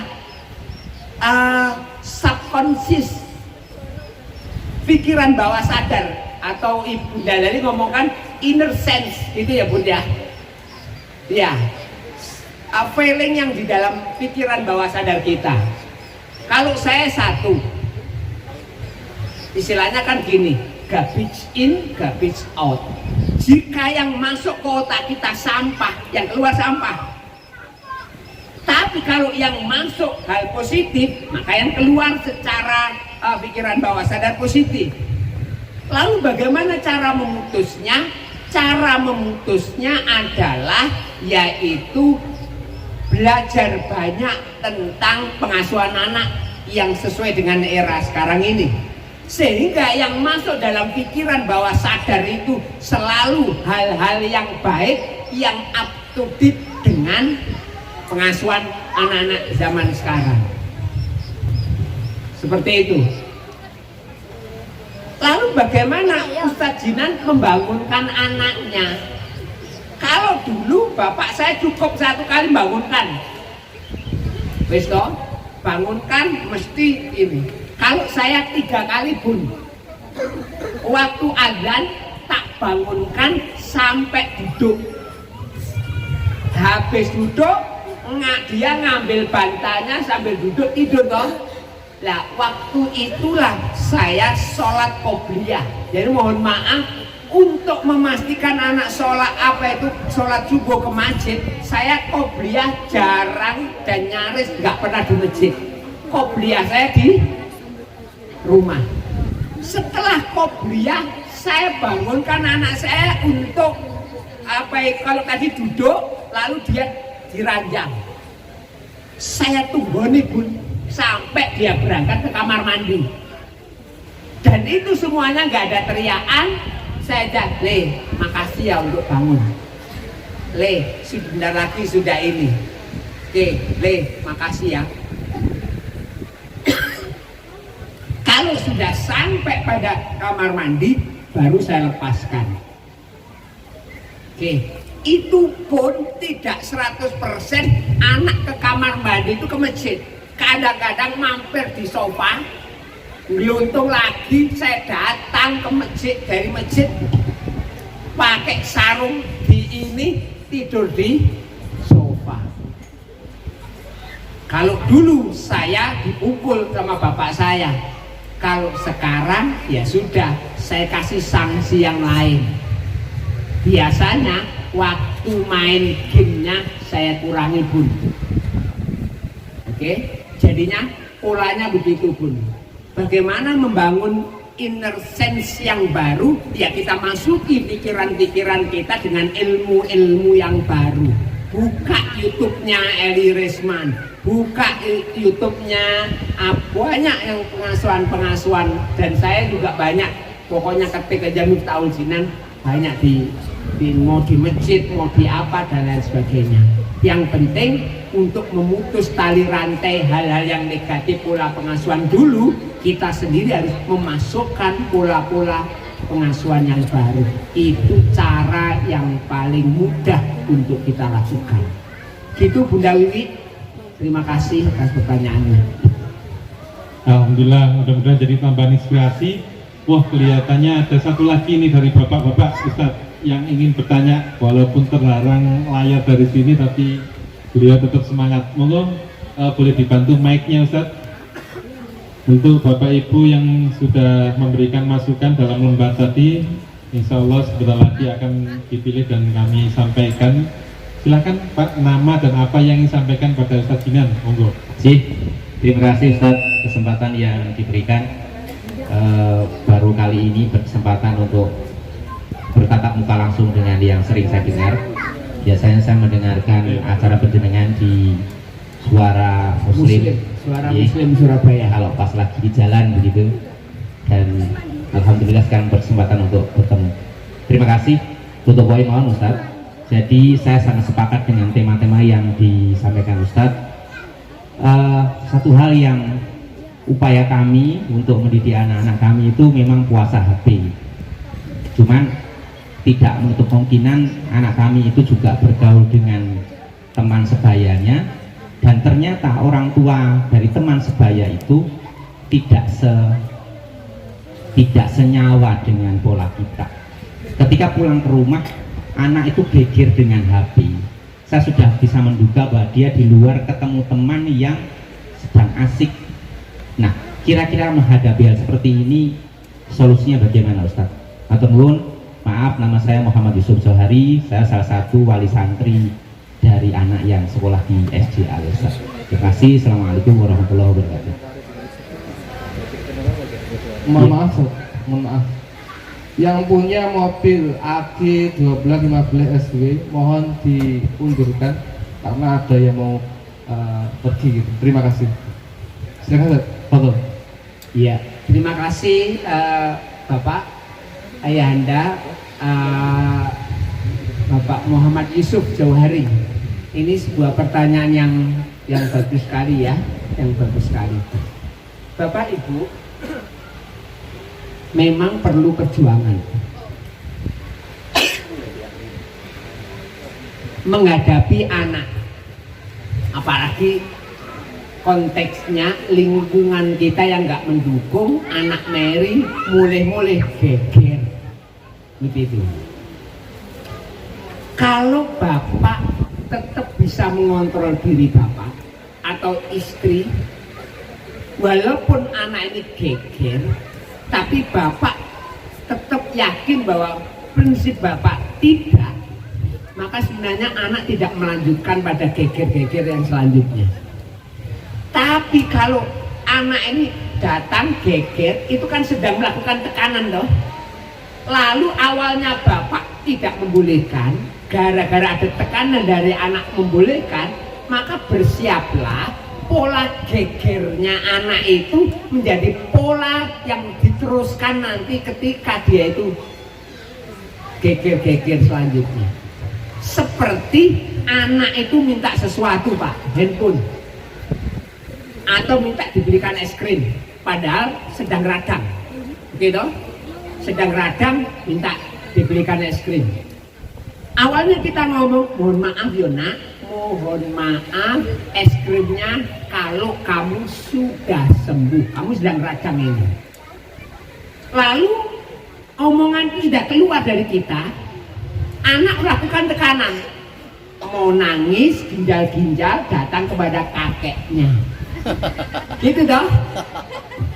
Lalu kakeknya datang, kemudian ngomong kok ditukok nih, saiki gak apa-apa. Kalau kita luluh, maka anak sudah masukkan dalam pikirannya, oh cara meluluhkan wong tuaku yang ini. Lah, kalau anak TK cara menekannya kan sambil nangis,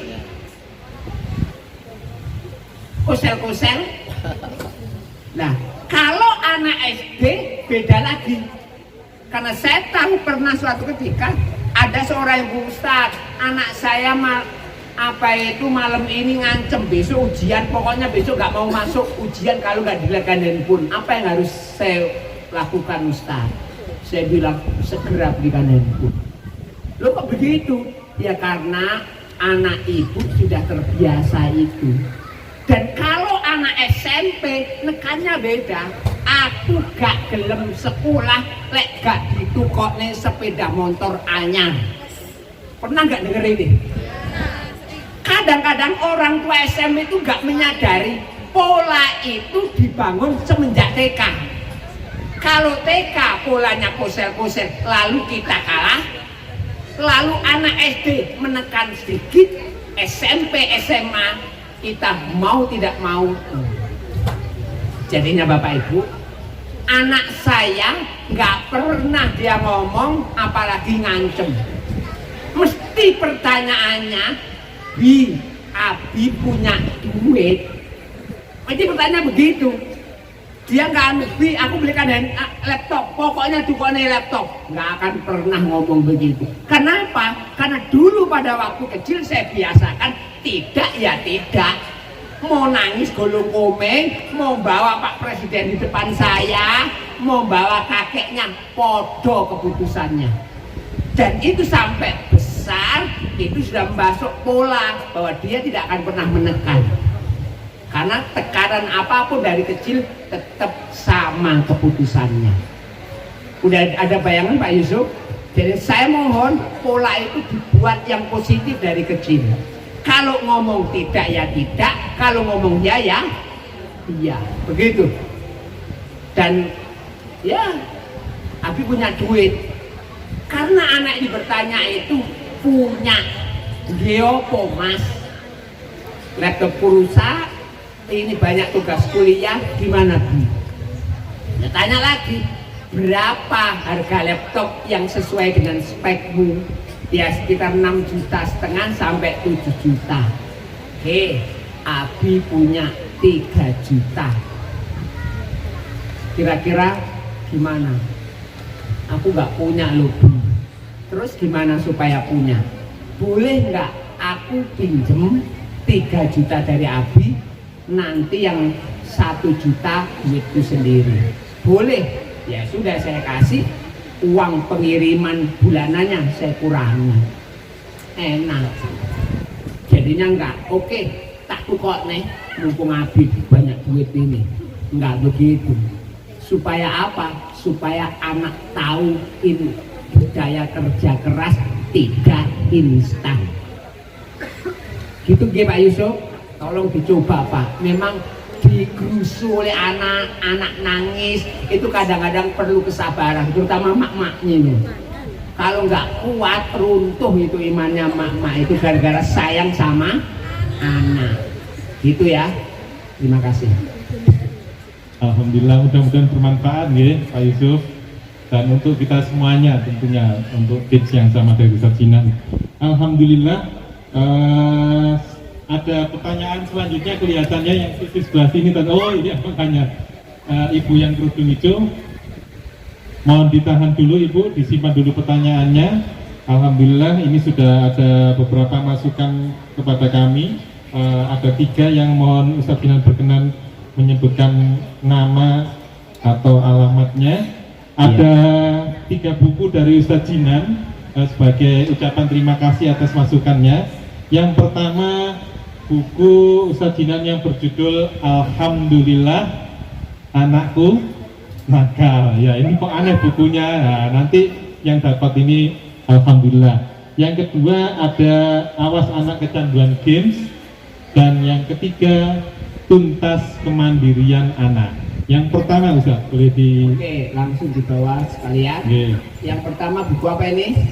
Alhamdulillah anakku nakal. Ini Nah. siapa nih? Ini untuk meningkatkan kesabaran kita, terutama ketika anak menekan dengan tangisannya. Oke, ini kita berikan kepada ibu atau bapak Aang Kurnia. Ada? Oke. Oh, Bapak. Ya. Terima kasih. Mohon berkenan ke depan Bapak untuk menerima. Oke. Alhamdulillah anakku nakal. Mudah-mudahan manfaat ya Pak Aang. Oke, terima kasih masukannya juga. Yang kedua Ustaz, buku Awas Anak Kecanduan Game tentang apa ini Ustaz intinya? Ya, bagaimana menghindarkan anak dari kecanduan game. Bolehlah nge-game tapi secukupnya, nggak Jelas, kecanduan. ya. Kita ini Ibu Susi Maria Ulfa. Ada? Oh, alhamdulillah. Oke. Mohon berkenan menerima Ibu Susi. Alhamdulillah beliau kelihatannya juga pendidik di salah satu sekolah.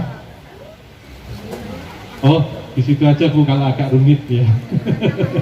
Monggo, mudah-mudahan manfaat sebagai orang tua maupun sebagai pendidik. Dan yang terakhir, tuntas kemandirian anak, intinya tentang apa Ustaz?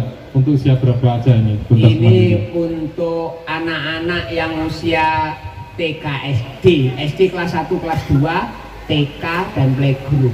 Yang tadi untuk mengecek apa anak tulis mandiri nggak di usianya, Oh ya, tinggal ada checklist. daftar ceknya sudah mandiri atau Daftar belum? ceknya kita berikan kepada, ini kebetulan yang bertanya ini, kepada Bapak Muhammad Yusuf Jawahari. Pak Yusuf ada? Oh, ada beliaunya. Ya, alhamdulillah Ustaz dapat kenang-kenangan buku tuntas kemandirian. Mudah-mudahan manfaat. Alhamdulillah kita berikan aplaus Bapak Ibu untuk yang sudah menerima kenang-kenangan dan masukan. Kami juga sampaikan terima kasih kepada Bapak Ibu atas masukannya. Silakan Ibu kalau ingin yang ditanyakan nama dan apa yang ingin disampaikan dengan Ustaz Jinan. Assalamualaikum warahmatullahi wabarakatuh. Nama saya Yulia, salah satu wali santri Al-Ikhlas. Yang ingin saya tanyakan menyambung pertanyaan Bapak Yusuf tadi, Bapak. Itu tadi kan Bapak Yusuf bertanya tentang dari lingkungan sekolah. Bagaimana seandainya jika anak itu berkumpul dengan saudara-saudaranya ketika momen lebaran, kan tidak semua keluarga pun memiliki pola asuh yang sama seperti kita. Misalkan mereka memberikan anaknya HP, sedangkan anak kita tidak diberikan HP. Bagaimana cara kita orang tua untuk memberikan pengertian kepada mereka bahwa itu ajaran kita sama ajaran orang tuanya itu berbeda. Udah gitu seolah anak itu memanfaatkan momen dimana orang tua saya tidak akan memarahi saya karena ada keluarga yang lain. Nah, yang kedua pertanyaannya, bagaimana cara kita memperbaiki sesuatu yang sudah bisa, seperti misalkan anak yang sering berteriak, anak yang mudah marah, terus anak yang harus ada apa yang dia mau hari ini, apa yang harus orang tua lakukan. Dimana orang tua, terkadang orang tua pun belum punya satu pemikiran yang sama dalam pola asuh. Seperti itu Ustaz. Terima kasih. Assalamualaikum warahmatullahi wabarakatuh. Iya, terima kasih Bun. Ada dua pertanyaan. Pertama adalah bagaimana kalau Mary-nya itu dari keluarga besar. Begini Bapak Ibu, sebenarnya anak-anak kita ini harus tahu bahwa kita ini berbeda dengan yang lain. Saya mengajak anak-anak saya ke Ponorogo, ke rumah eyangnya, dan itu dalam beberapa hari. Sebelum berangkat, selalu yang saya omongkan adalah kesepakatan termasuk sholat jamaah. Saya mengatakan bahwa ketika sholat jamaah, walaupun di rumah eyangnya, saya harus memandu anak-anak pakai sarung dulu, pokoknya siap, baru saya ajak komando sambil ngajak yang namanya saudara-saudara yang lain. Dari situ maka anak saya akan beda. lo tahu-tahu walaupun di rumah nenek tetap sholat jamaah, walaupun saudaranya tidak mengharuskan ke situ. Itulah yang membuat momen anak-anak saya paham bahwa mereka beda dengan temennya. Kalau anak-anak saudara habis makan, itu ya ditaruh saja, mamanya yang rezeki. Maka saya ajari bahwa di rumah setiap habis makan, walaupun dia tidak nyuci, harus bawa piringnya ke tempat cucian. Dan saya cukup perhatian, Mas, piringnya di mana tempat cuciannya? Nggak tahu tempat cuciannya di sana. Saya ajari. Itu akhirnya ketika saya harus berbicara tentang perbedaan handphone yang dia miliki dengan handphone itu, dia sudah tahu bahwa kita ini beda dengan saudara kita. Tetapi dimulai dari cara kita sendiri beda dengan mereka. Yo kadang-kadang mohon maaf, ada saudara itu yang nyinyir terhadap apa yang saya lakukan. Bagi saya nggak penting itu, hanya dinyinyirin saya. Saudara itu nggak berpengaruh apapun terhadap sikap saya.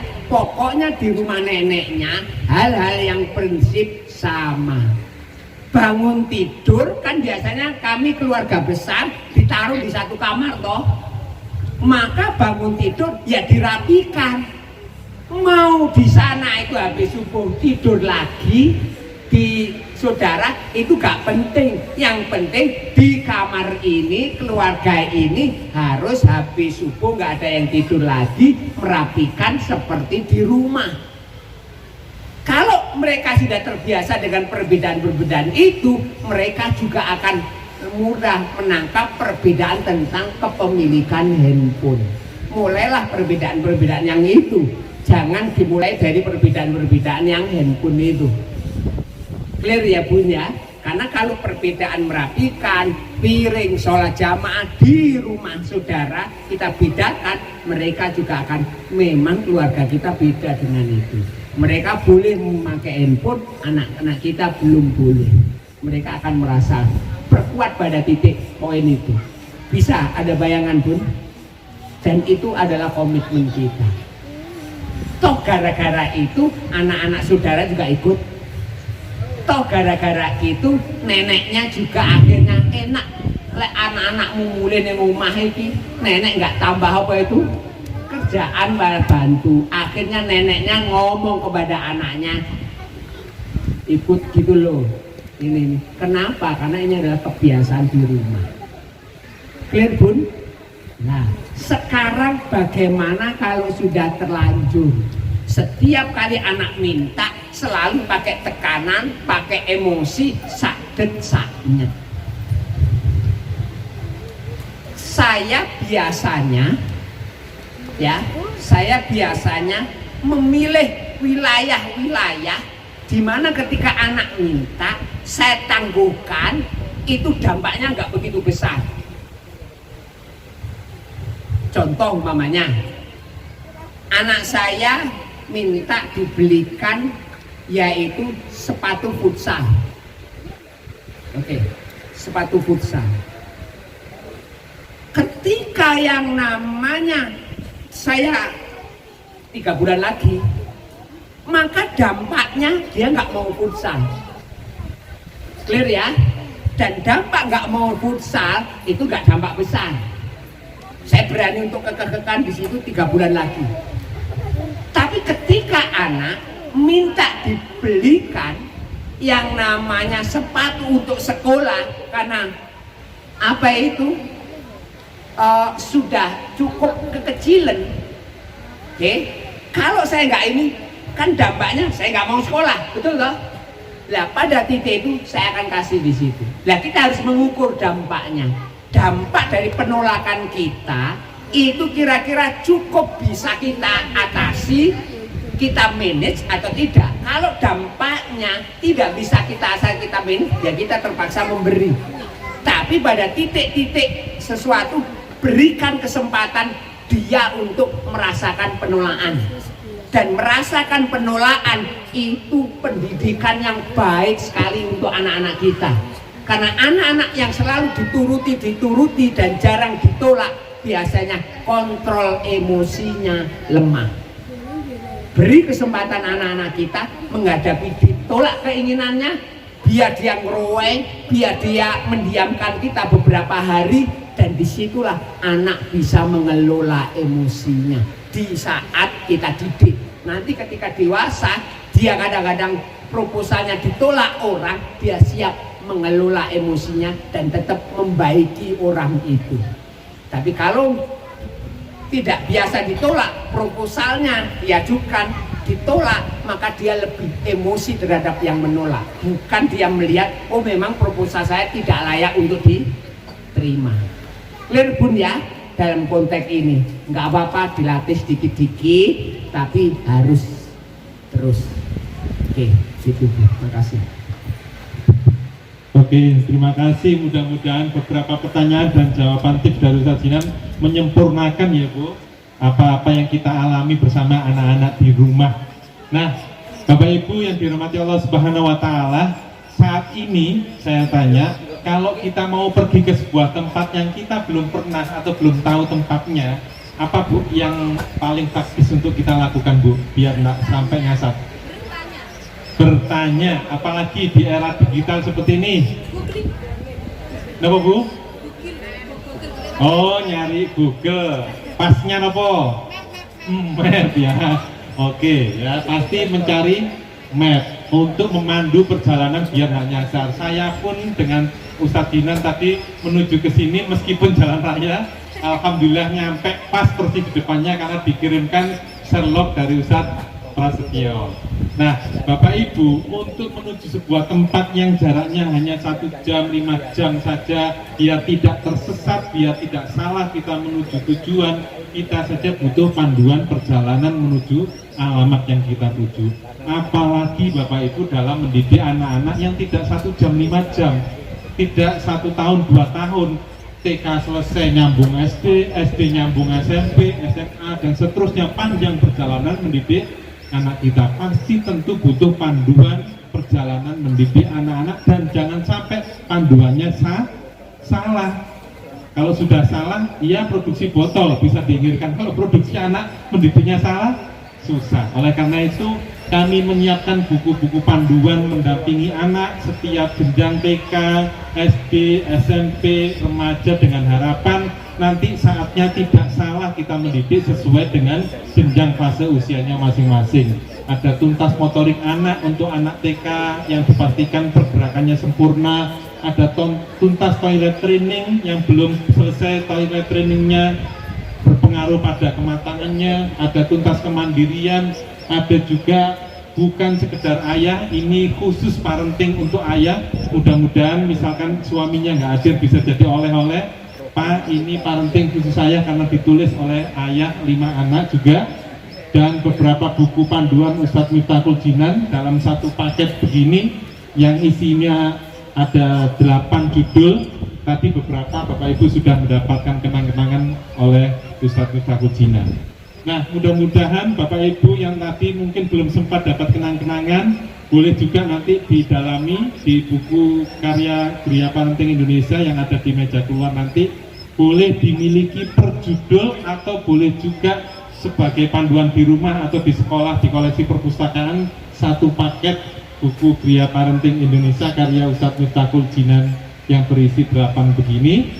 Caranya bisa tunai, bisa juga dengan diangsur Bapak Ibu. 3 bulan dari sekarang bukunya boleh dibawa pulang, sisanya nanti bisa diangsur di Gria Parenting. Syukur-syukur kalau Bapak Ibu di HP-nya sudah ada kiris barcode, wah lebih mantap lagi. Kami sediakan barcode kiris, klik selesai, tidak perlu bayar tunai ya. Itu Bapak Ibu mungkin informasi bagi kami, mudah-mudahan bermanfaat apa yang disampaikan. 5 tip dari Ustadz Jinan komunikasi generasi Z ditambah dengan buku-buku dari Ustadz Jinan dan parenting lainnya, mudah-mudahan bisa mendampingi Bapak Ibu di sekolah maupun di rumah mendampingi putra-putrinya. Saya Fauzi, mohon maaf jika ada yang kurang dalam mandus, juga Ustadz Jinan mungkin ada yang kurang berkenan dalam penyampaian dan ucapan.